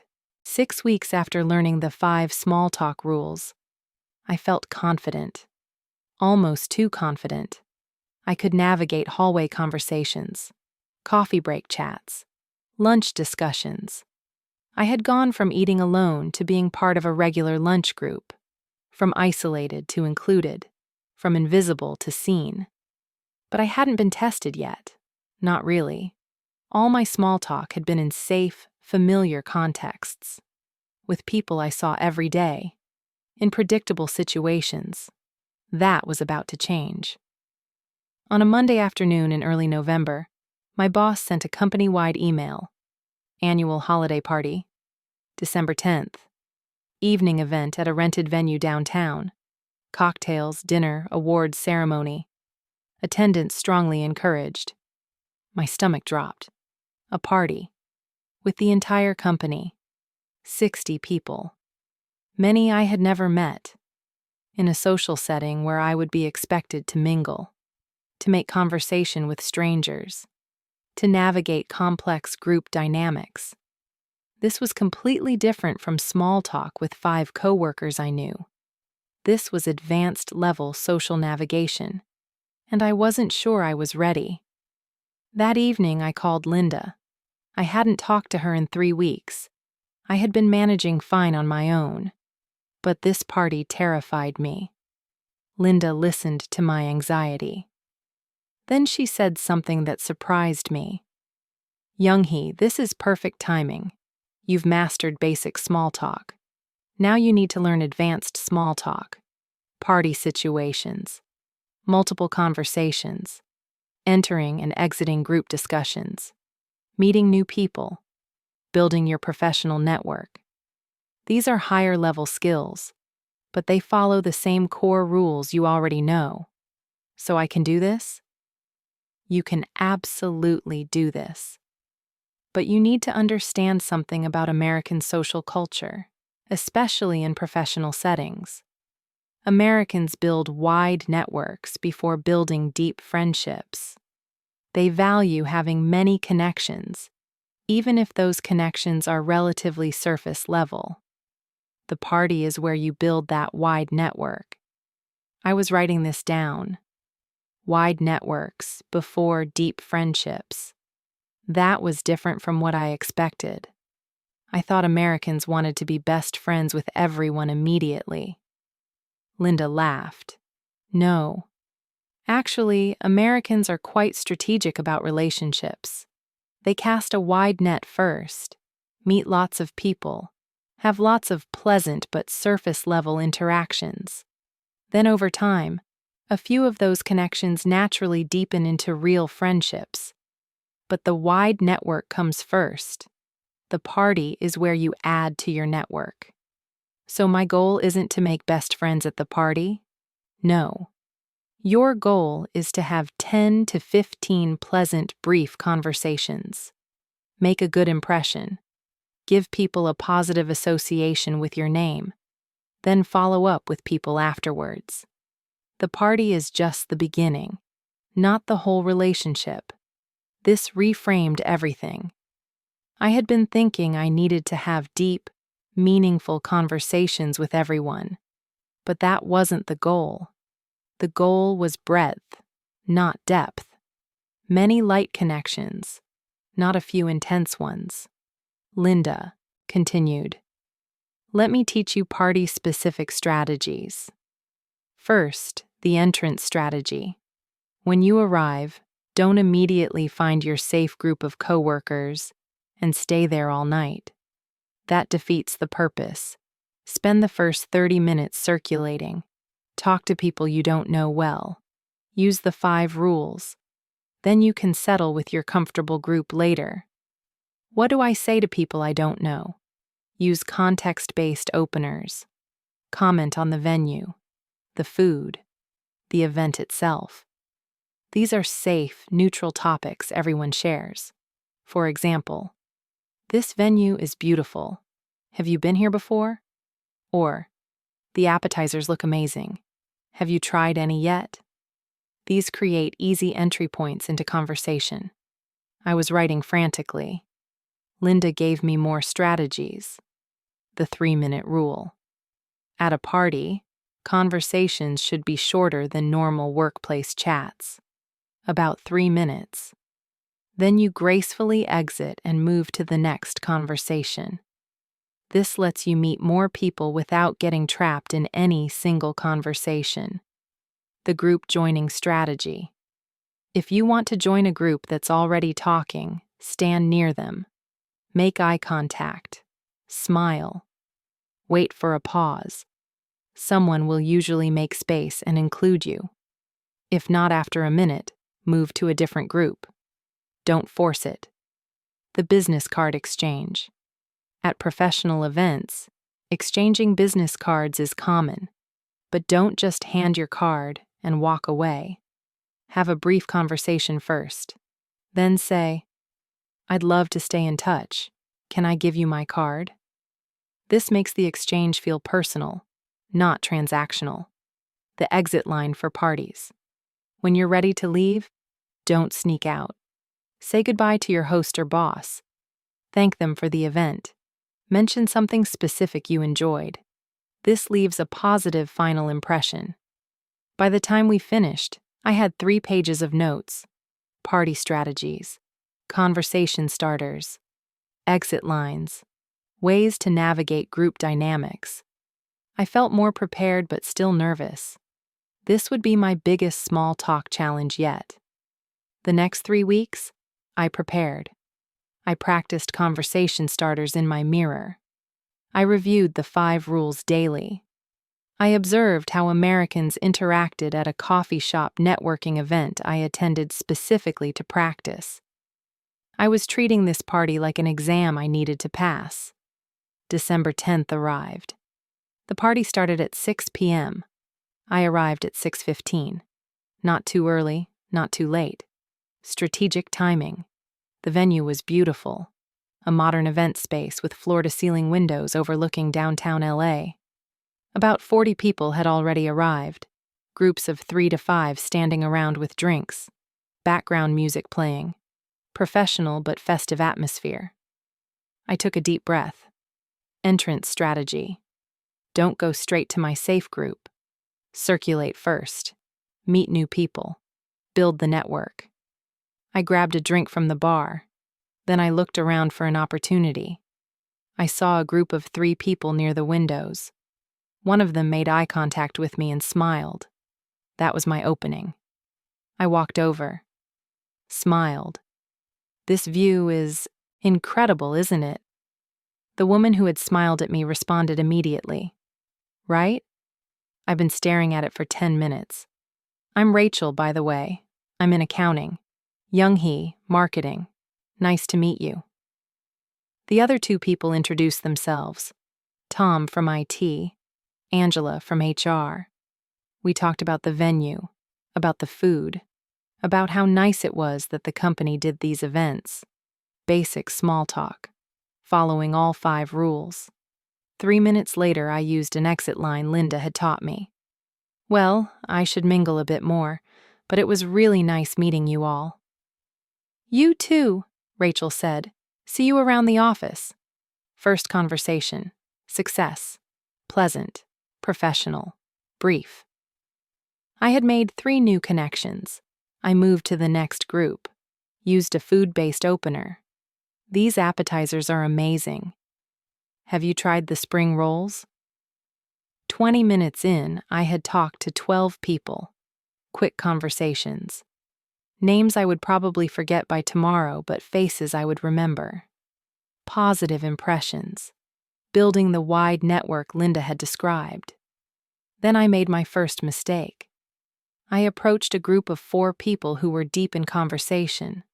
I stood near them, made eye contact, smiled, waited for a pause. But they were intensely focused on their discussion, about a work project, about some office politics I didn't understand. 1 minute passed, then 2. They never acknowledged me, never made space. I should have moved on like Linda taught me, but I felt awkward just walking away, so I stayed, standing there, waiting, looking increasingly uncomfortable and out of place. Finally, after 3 full minutes of awkward hovering, one of them glanced at me. Oh, sorry, were you trying to join us? Oh, no, yes. I stumbled over my words, feeling my face burn. We were just talking about the Henderson account. Do you work on that project? No, I don't. Silence. They looked at me. I looked at them. I had nothing to contribute to their topic. I had forced my way into a conversation I didn't belong in, the exact mistake Linda had warned me about. I mumbled something about getting more food and fled. Found the bathroom. Stood in a stall feeling humiliated. My confidence from the first 20 minutes had evaporated. I stayed in the bathroom for 5 minutes, calming down, reminding myself that one awkward moment didn't erase all the good conversations I had just had. Linda had said mistakes happen. This was a learning moment. When I came out, I saw Sarah across the room, my safe person. Part of me wanted to rush over and stay with her all night. But I remembered Linda's strategy. Circulate first, comfort later. I took another breath and rejoined the party. This time I was more selective. I looked for groups that had open body language, people who made eye contact, natural pauses in conversation. I didn't force anything. By 7 p.m., dinner was served. We sat at round tables of 8. I was placed at a table with people from different departments. Only one person I knew, Jennifer from my lunch group. The rest were strangers. Old me would have panicked. But I had the rules. I had the skills. I could do this. Dinner table conversation is different from standing cocktail conversation. It's longer, more sustained. You can't exit after 3 minutes. You're committed for at least 30 to 40 minutes. This required different strategies. I listened first, let others start the conversation, observed the dynamics. Who was talkative? Who was quiet? Who seemed friendly? Who seemed standoffish? Then I participated, not dominating, not disappearing, finding the balance. When someone mentioned their weekend plans, I asked a follow-up question. When the conversation touched on a topic I knew about, I shared a relevant detail. When someone made a joke, I laughed genuinely. The man sitting next to me, Robert from sales, turned to me during a lull in the larger table conversation. So, Young-hee, how long have you been with the company? About 5 months now. Oh, nice. How are you liking it? This was it. Rule 2 and Rule 3 together. Not just, it's good. Give him something real but appropriate. I really like it. The team in marketing has been great. I was nervous at first because it's my first job in the US, but everyone's been really welcoming. Robert's face showed interest. Oh, where are you from originally? I grew up in South Korea, came to the States for grad school, then moved to LA for this job. That's a big transition. How's LA treating you? Follow-up question from him. He was engaging with me. I'm loving it, actually. The weather is amazing compared to where I did grad school in Boston. And the food scene here is incredible. Robert laughed. Yeah, you can't beat the weather. Have you found any good Korean restaurants? I love Korean food, but I never know where to go.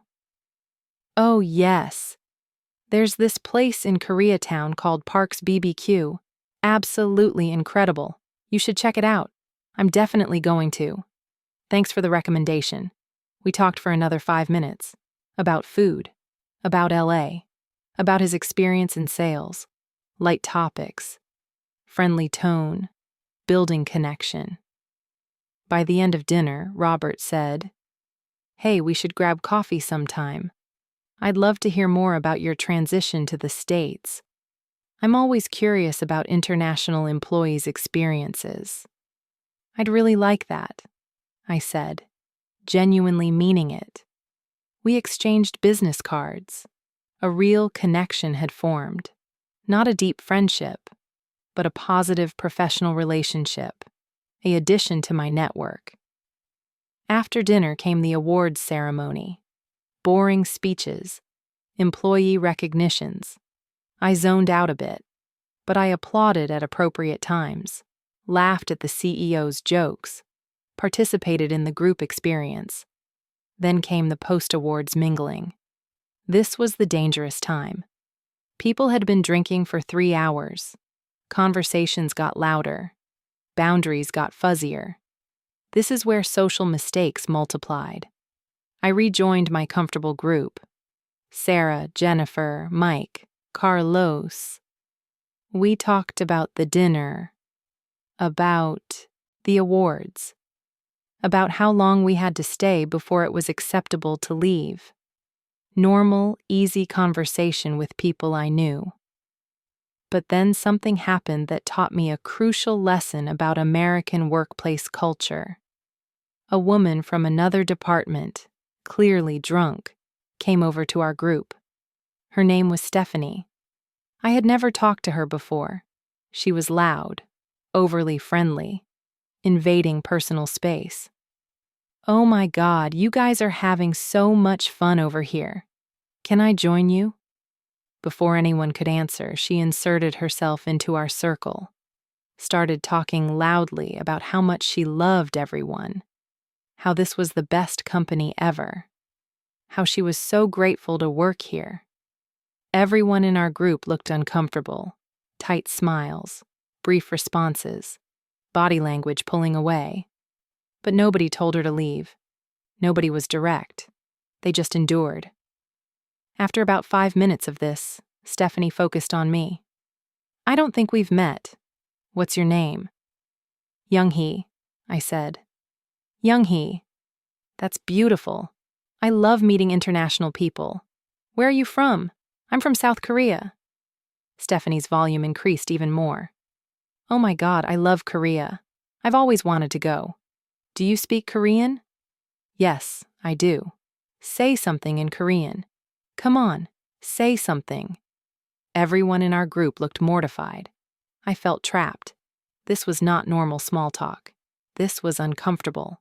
Boundary crossing. But how did I handle it? I glanced at Sarah. She gave me a sympathetic look but didn't intervene. I realized this was on me. I needed to set the boundary. I used a Linda script. "Stephanie, it's nice to meet you, but I'm actually in the middle of catching up with my team. Maybe we can chat another time?" Stephanie's face fell. "Oh, okay. Sorry." She walked away looking hurt and confused.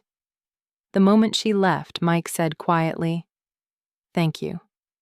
Nobody else wanted to say something, but that was getting really uncomfortable. Was I too direct? I asked, worried I had been rude. Jennifer shook her head. "No, you were perfect. You were polite but clear. That's exactly how you handle someone who's crossing boundaries. We should have done it sooner, but we were all being too passive." This was a revelation.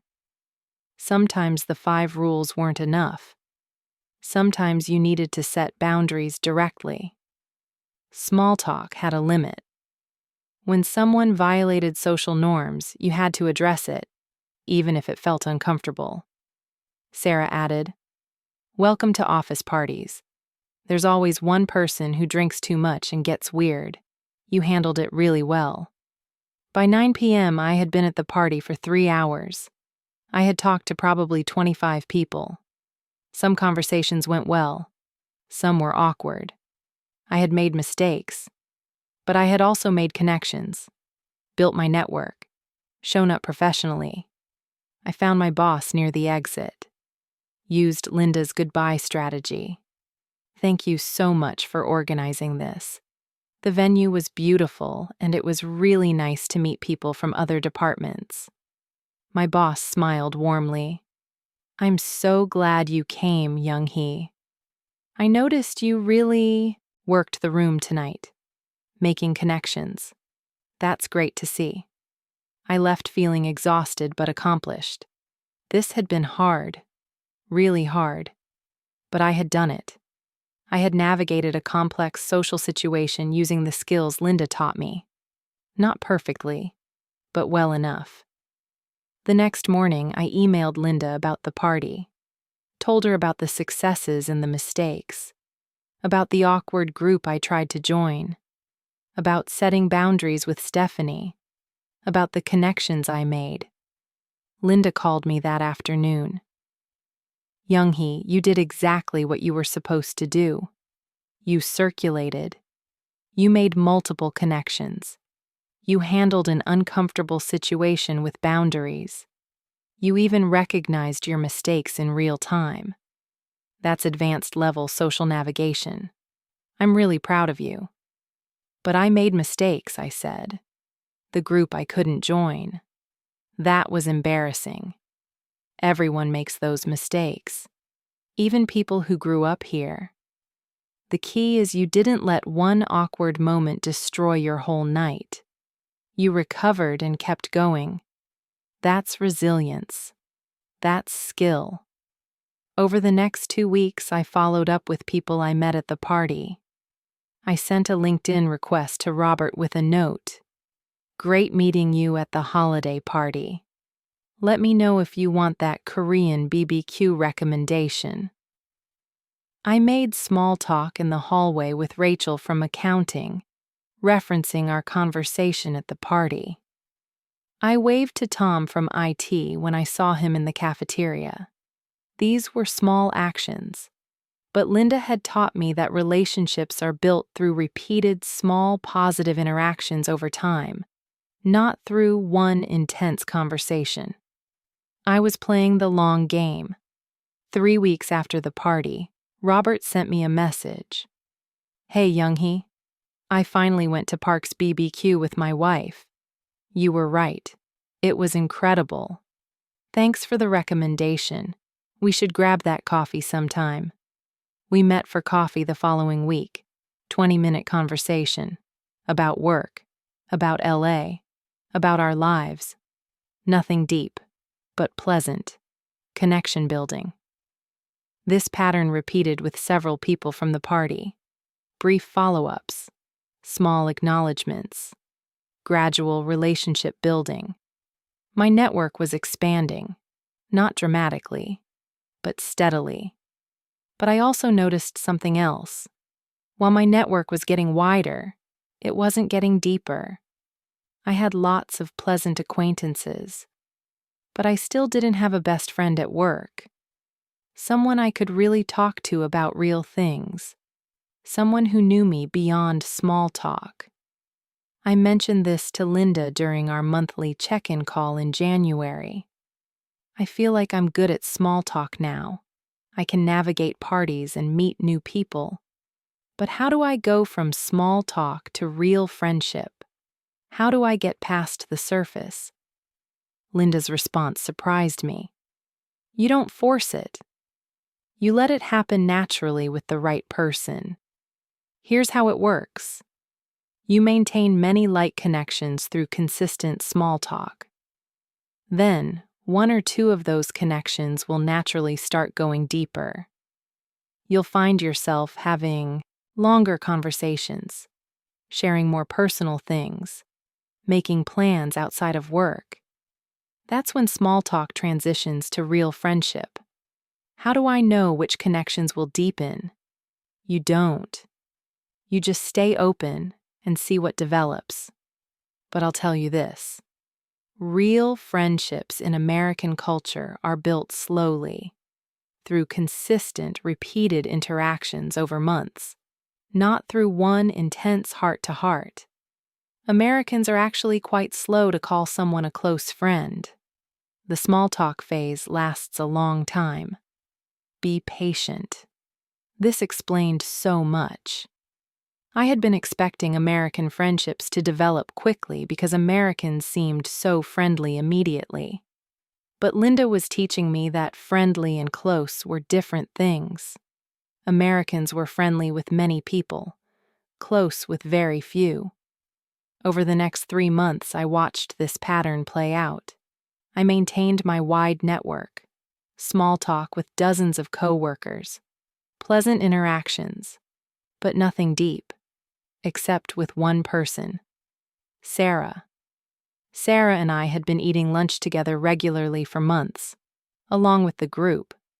But we had also started having side conversations, during coffee breaks, in the hallway, brief moments where it was just the 2 of us, and those conversations had gradually gotten more personal, not dramatically, just incrementally. We went from talking about TV shows to talking about our weekends, from weekends to family, from family to relationships, from relationships to career anxieties. each level of sharing taking weeks or months to develop. By March, 5 months after learning the 5 rules, something shifted. Sarah and I were having coffee one afternoon, talking about work stress. And Sarah said something that changed the dynamic. "Can I be honest with you about something? I'm actually thinking about looking for a new job. I'm not happy here anymore, but don't tell anyone else. I'm only telling you because I trust you." That sentence, "I trust you." Those 3 words meant I had crossed a threshold. I had gone from pleasant coworker to real friend. Someone Sarah felt safe being vulnerable with. "Thank you for trusting me with that," I said. "That's a big decision. What's making you unhappy?" We talked for 45 minutes. This wasn't small talk anymore. This was real conversation. About fears. About ambitions. About feeling stuck. About wanting more. Sarah shared things she hadn't shared with others. And I shared back. About my own uncertainties. About feeling like an outsider still sometimes. About not knowing if I wanted to stay in this career. When we finally had to get back to work, Sarah hugged me. "Thank you. I've needed to talk about this for months, but I didn't know who to trust. I'm really glad we've become friends." "Me too," I said, and I meant it deeply. That evening I called Linda, told her about the conversation with Sarah, about crossing from small talk to real friendship. Linda was quiet for a moment. Then she said, "Do you see what happened? You spent months building trust through consistent small talk, showing up, being reliable, asking follow-up questions, sharing appropriately, being genuine. And all of that created a foundation strong enough that Sarah felt safe going deeper. That's how American friendships work. You don't skip the small talk phase. You build on it." I finally understood. Small talk wasn't a barrier to real friendship. It was the foundation. It was the testing ground where you proved you were safe, consistent, interested, and trustworthy. Once you proved that over time, real intimacy became possible, but only after months of what seemed like surface-level interaction. Americans needed time. They needed repetition.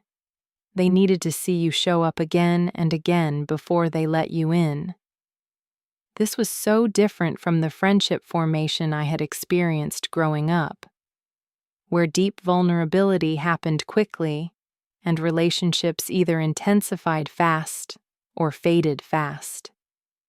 American friendship was a slow burn, gradual, patient, built brick by brick through small, consistent interactions. Over the next 2 months, my friendship with Sarah continued deepening. We started texting outside of work, making plans for weekends, meeting for dinner, talking about real things, personal things, vulnerable things. But we never skipped small talk. Even our deep conversations started with small talk. "How was your day? How's that project going? Did you watch the show last night?" The small talk was the warm-up, the entry ritual, even for close friends. I realized small talk never disappeared. It just became the doorway instead of the whole house. With acquaintances, small talk was the entire interaction. With friends, small talk was the first 5 minutes before you went deeper. By May, 7 months after learning the 5 rules, I had transformed completely. I had a wide network of pleasant workplace relationships. I had one deep friendship with Sarah. I had successfully navigated complex social situations like the holiday party. I had learned to set boundaries when needed. I had integrated the 5 rules so deeply they had become automatic. But more importantly, I had learned the deeper pattern. American social culture valued breadth before depth. many light connections before few deep connections, consistent positive interactions over time before vulnerability, small talk as foundation before real talk as structure. This was the cultural code I had been missing, and now that I understood it, everything made sense. Americans weren't superficial. They were strategic. They cast a wide net. They built slowly. They tested for safety and consistency. And then, with the right people, they went deep. I had been expecting intimacy without doing the groundwork. I had been judging small talk as fake without understanding its function. I had been trying to skip steps that couldn't be skipped. Now I knew better. Now I could navigate this culture, not by becoming someone else, but by learning the unwritten rules, by understanding the pattern, by giving people what they needed to feel safe with me. One afternoon in late May, I was having lunch with Sarah, Jennifer, Mike, and Carlos, our regular group.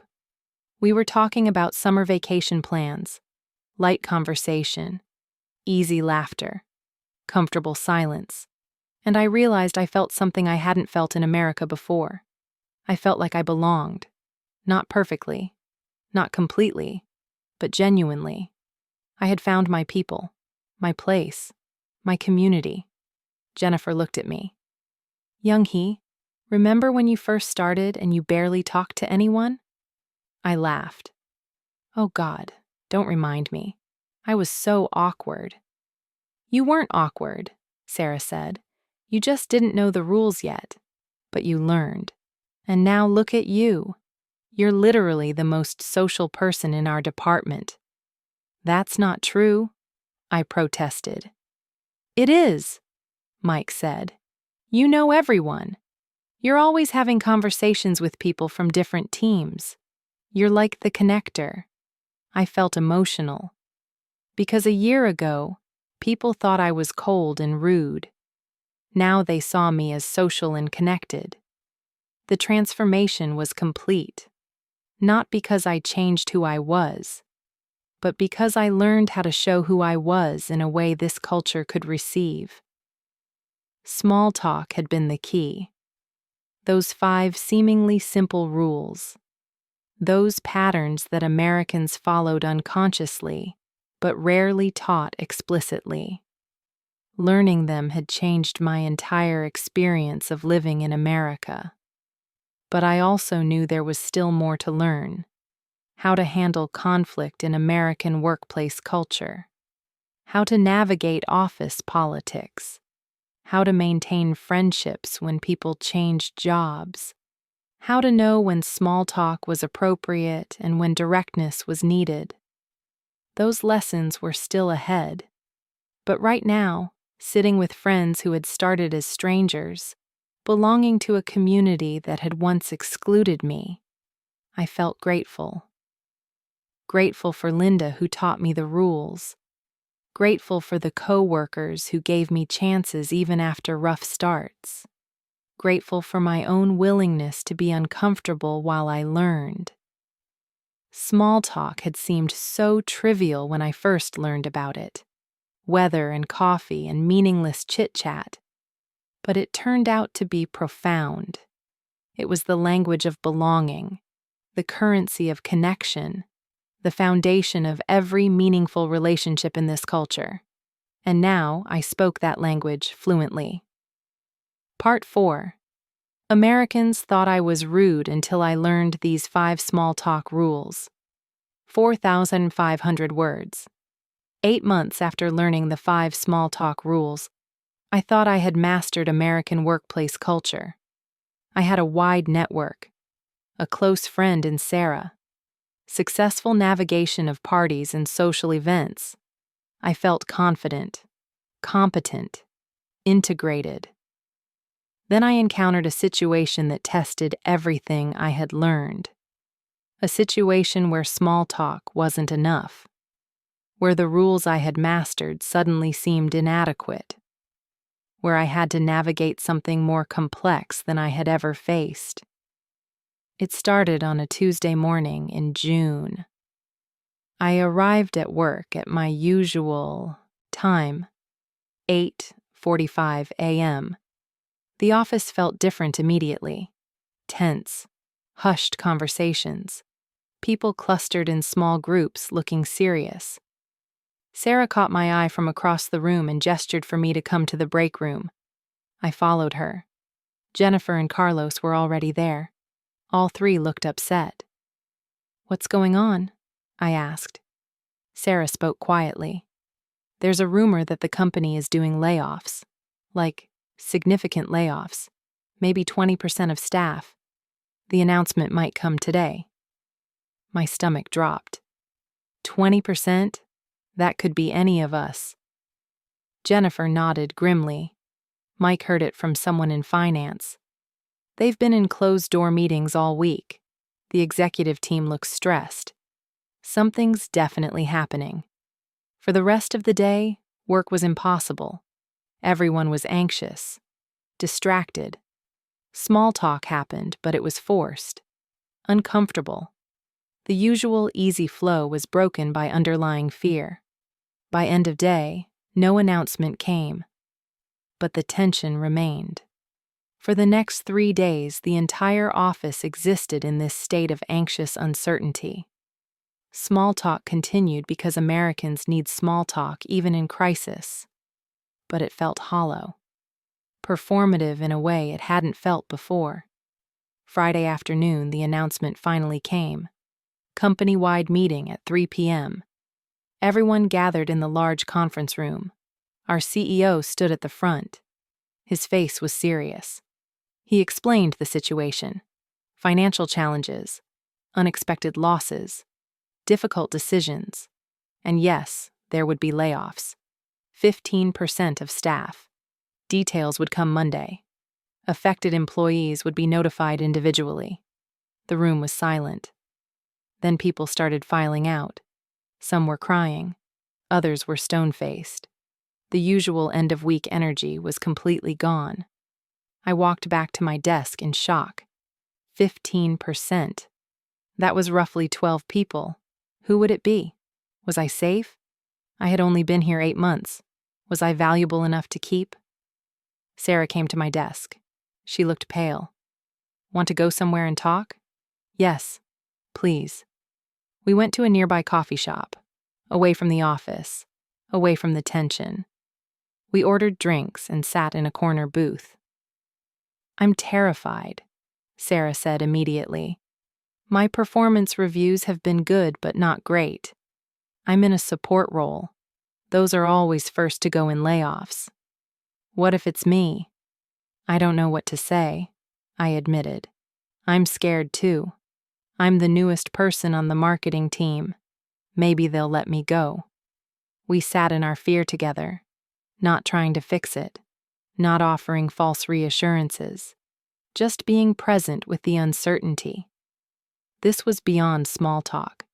This was real vulnerability in a real crisis. After an hour, we left the coffee shop. We hugged in the parking lot. "It's going to be a long weekend," Sarah said. "Try not to spiral too much. You too." But I did spiral. All weekend. I couldn't focus on anything. I kept running scenarios in my mind. What if I lost my job? I would lose my work visa. I would have to leave the country. Everything I had built here would disappear. Monday morning arrived. I walked into the office at 8:45 a.m. with my heart pounding. The atmosphere was even worse than Friday. People looked sick with anxiety. Small talk was minimal, brief, strained. At 10 a.m. I got an email. "Meeting with your manager at 11 a.m., conference room B." My hands started shaking. This was it. Either I was safe or I was being let go. 1 hour to wait. 60 minutes of excruciating uncertainty. I tried to work. Couldn't focus. I tried to do small talk with coworkers. My voice came out wrong, tight, fake. The rules I had learned felt useless in this moment. How do you make small talk when your entire life might be about to change? At 10:55 a.m., I walked to conference room B. My manager, Karen, was already there. Her face was neutral, unreadable. I sat down, prepared for the worst. Young-hee, thank you for coming. I want to start by saying you're not being laid off. Your position is safe. Relief flooded through me so intensely I almost cried. I'm not? No. Your work has been excellent. We're keeping the entire marketing team intact. I wanted to tell you as soon as possible so you wouldn't worry all day. Thank you. Thank you so much. But Karen's face was still serious. However, I need to tell you that some of your colleagues are being affected. I can't tell you who until they've been notified. But by end of day today, there will be empty desks.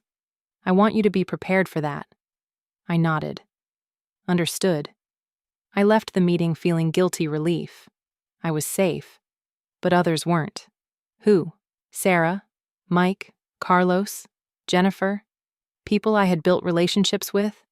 People who had welcomed me when I was the cold, awkward new person? I couldn't tell anyone I was safe. That would be cruel when they were still waiting for their own meetings. So I sat at my desk, pretending to work, waiting. At 11:30 a.m., I saw Sarah get called into a meeting. She looked at me as she walked past. Her eyes were terrified.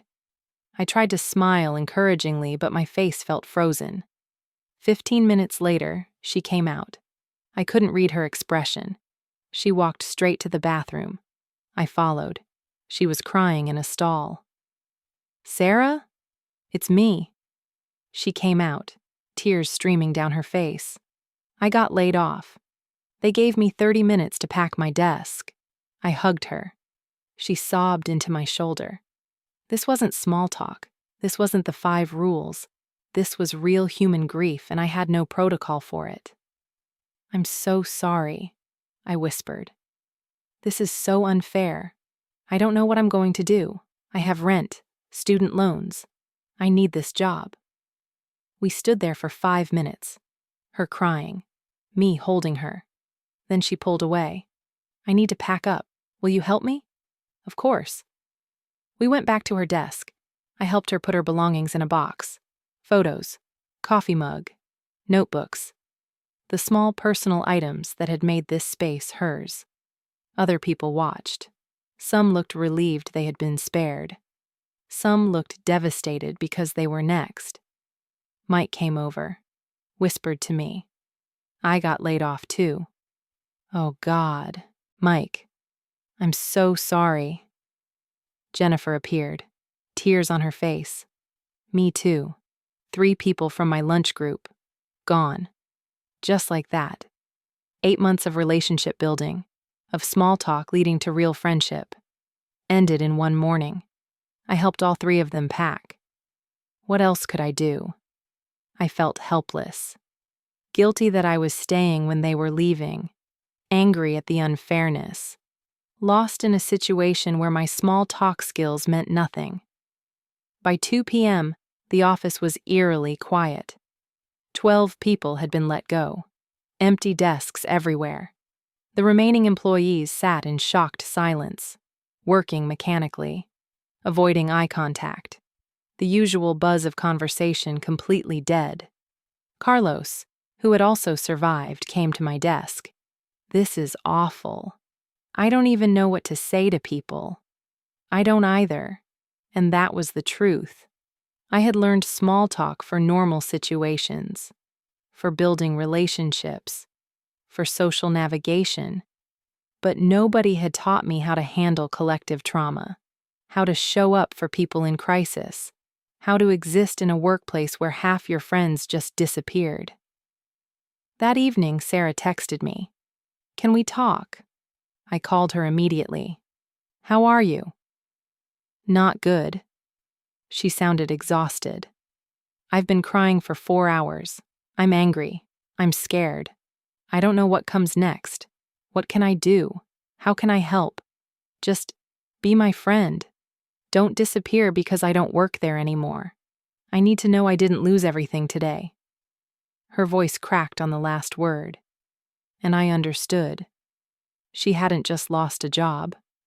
She had lost her daily community, her work identity, the structure of her life, and she was afraid she had lost her friendships too. "Sarah," I said firmly, "you're my friend, not my coworker, my friend. That doesn't change because you're not in the office anymore. We're going to get through this together." She cried again, but this time relief tears. Thank you. I needed to hear that. Over the next 2 weeks, I learned something new about American friendship culture. The test of real friendship isn't in the easy times, it's in the hard times. It's showing up when it's uncomfortable. It's being present in pain. It's the opposite of small talk. I met Sarah for coffee 3 times that first week.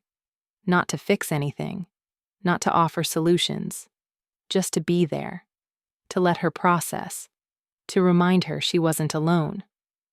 I helped her update her resume, reviewed her cover letters, sent her job postings I found, introduced her to contacts in my network who might have leads. This was friendship beyond the rules, beyond protocols, just human care.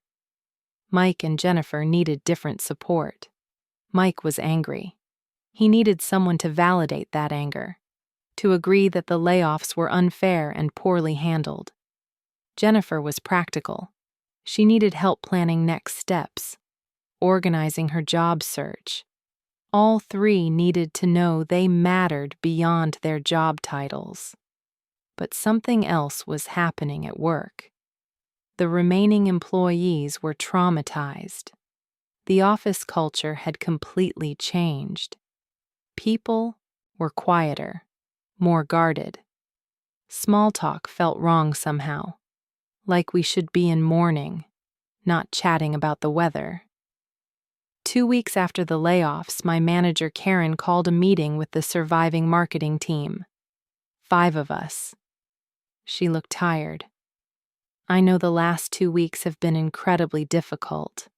The company expects us to just move forward, get back to normal. But I don't think we can pretend everything's fine. We lost colleagues. We lost friends. That matters. So I want us to acknowledge it before we try to move on." She paused. "Let's go around the room. How are you actually feeling?" Not the corporate answer, the real answer. This was unusual, radical even, asking people to be vulnerable in a professional setting. But it was what we needed. One by one we shared. "I'm scared it could happen again. I feel guilty I kept my job. I'm angry at leadership. I miss the people who left. I don't trust the company anymore." Real feelings, raw feelings, no small talk, no performance. When it was my turn, I said something I hadn't planned. I've spent 8 months learning how to small talk, how to be appropriate and professional and culturally correct. But the last 2 weeks taught me that small talk has limits. Sometimes you need to just be real. And I don't think I know how to be real in professional settings yet. I'm still figuring that out. Karen nodded. "That's honest. And you're right. American workplace culture relies heavily on small talk and professional performance. But in crisis, we need something different. We need authenticity. The hard part is knowing when to use which approach." After that meeting, something shifted in our team. We were more honest with each other, less performative. We still did small talk because it's the social glue of American culture. But we also made space for real talk, for acknowledging difficulty, for being human. 1 month after the layoffs, Sarah got a new job. Better position, better pay, better company culture. She called me the moment she got the offer. "I got it. I got the job." "Sarah, that's incredible." She started crying. Again. I thought my life was over. But maybe this was what I needed. To get pushed out of somewhere I wasn't happy. to find something better. I'm so proud of you. Young-hee, you helped me through the worst month of my life. You showed up. You didn't disappear. You proved you're a real friend. Thank you. After I hung up, I thought about what she said. I showed up. That was the key. Not perfect words, not correct protocols, just consistent presence. That's what transformed workplace acquaintances into real friends. Crisis revealed who would show up. 2 months after the layoffs, the office was slowly recovering. New employees were hired to replace some who had left. The atmosphere was still more subdued than before, but functioning. People were doing small talk again, rebuilding social connections, creating new normal. I had lunch with Carlos one day, just the two of us. The group had shrunk. It was different, sadder, but also deeper somehow. This whole experience made me think about small talk differently, Carlos said. Like, I used to think it was just this surface thing we did. But now I realize it's how we maintain stability, how we signal that we're okay, how we rebuild after trauma. It's actually kind of important. I nodded. I've been thinking the same thing. Small talk isn't fake, it's functional. It serves a purpose. But it's not the whole relationship. It's the foundation, not the house. Exactly. Carlos smiled. You know what's funny? When you first started, we all thought you didn't want to connect with us, but you were just trying to figure out the rules, and now you understand them better than people who grew up here, because you had to learn them consciously. That's an interesting observation. You should teach other people. Seriously. There are probably lots of international employees struggling the same way you did. You could help them. His words stayed with me. A week later, I saw a new employee sitting alone at lunch. She looked uncomfortable, out of place, exactly how I had looked 8 months ago. Her name was Priya. She had started 3 days ago, from India, first job in the US. She was eating quickly, not making eye contact with anyone, clearly wanting to leave as soon as possible. I walked over. Hi, you're Priya, right? I'm Young-hee from marketing. Want to join us for lunch? She looked shocked. Really? That would be nice. I brought her to where Carlos and I were sitting, introduced her, made her feel included. And throughout lunch, I watched her make the same mistakes I had made. Short answers, no follow-up questions, closed body language, seeming distant when she was probably just scared. After lunch, I asked if she wanted to grab coffee. We went to the break room. How are you settling in? I asked. Honestly, it's really hard. Everyone seems so friendly, but I don't know how to talk to them. I feel like I'm doing something wrong, but I don't know what. There it was. The exact problem I had faced. And now I had the solution. Can I share something with you? When I started here 8 months ago, I had the exact same problem. People thought I was cold or rude, but I wasn't. I just didn't understand American small talk culture. Would it be helpful if I explained what I learned? Priya's eyes filled with tears. Yes, please. I'm struggling so much. I spent an hour teaching her what Linda had taught me. The 5 rules, the cultural context. The fact that small talk isn't superficial, it's how Americans build trust and safety before going deeper. That she needed to cast a wide net before deepening specific friendships. That it was a learnable skill, not a personality trait. Priya took notes on her phone. This is exactly what I needed. Nobody tells you this. They just expect you to somehow know. I know.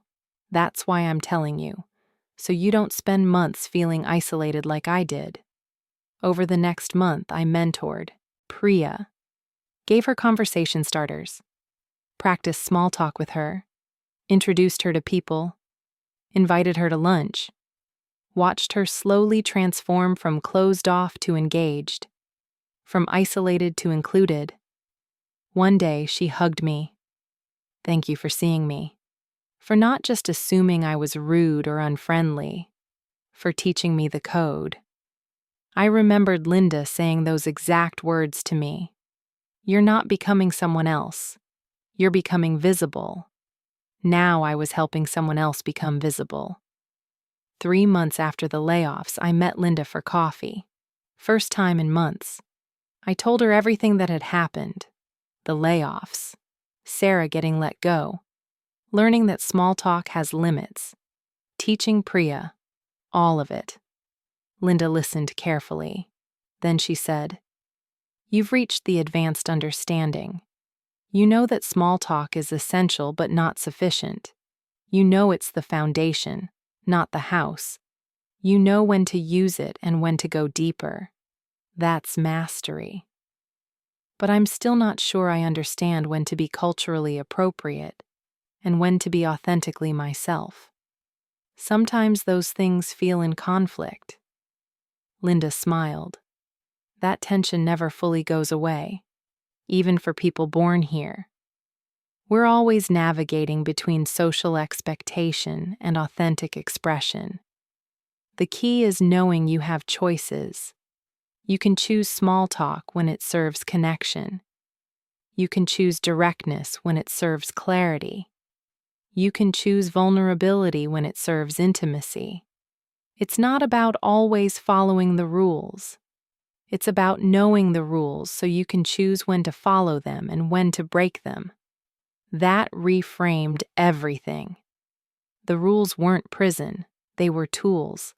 I could use them strategically, adapt them, modify them based on context and need. Linda continued, "You came to me 8 months ago thinking you were fundamentally wrong, that your personality was the problem.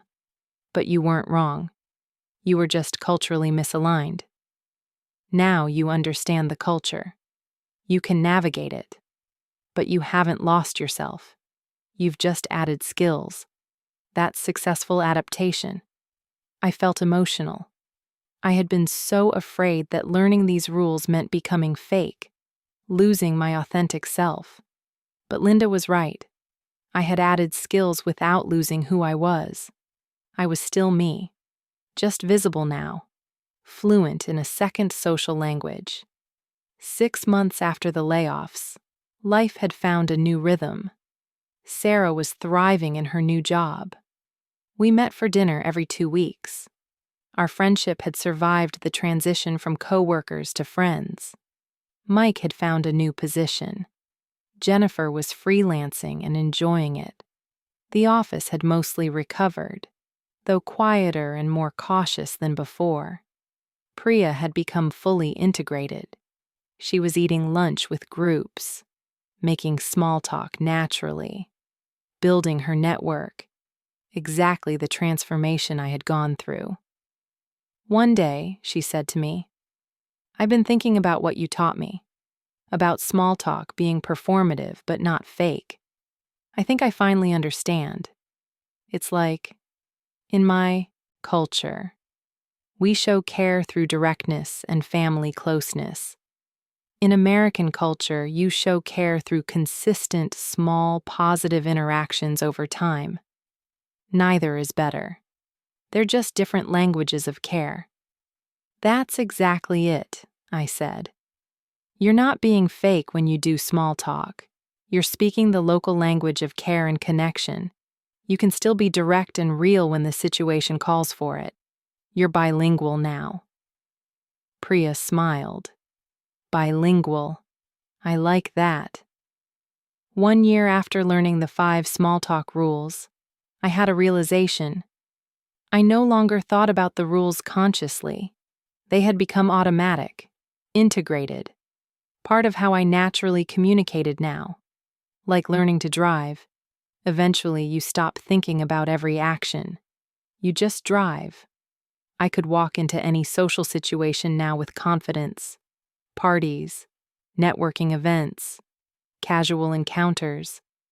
I knew how to enter conversations, how to engage, how to exit, how to build wide networks, how to deepen specific connections, how to navigate crisis, how to choose between performance and authenticity.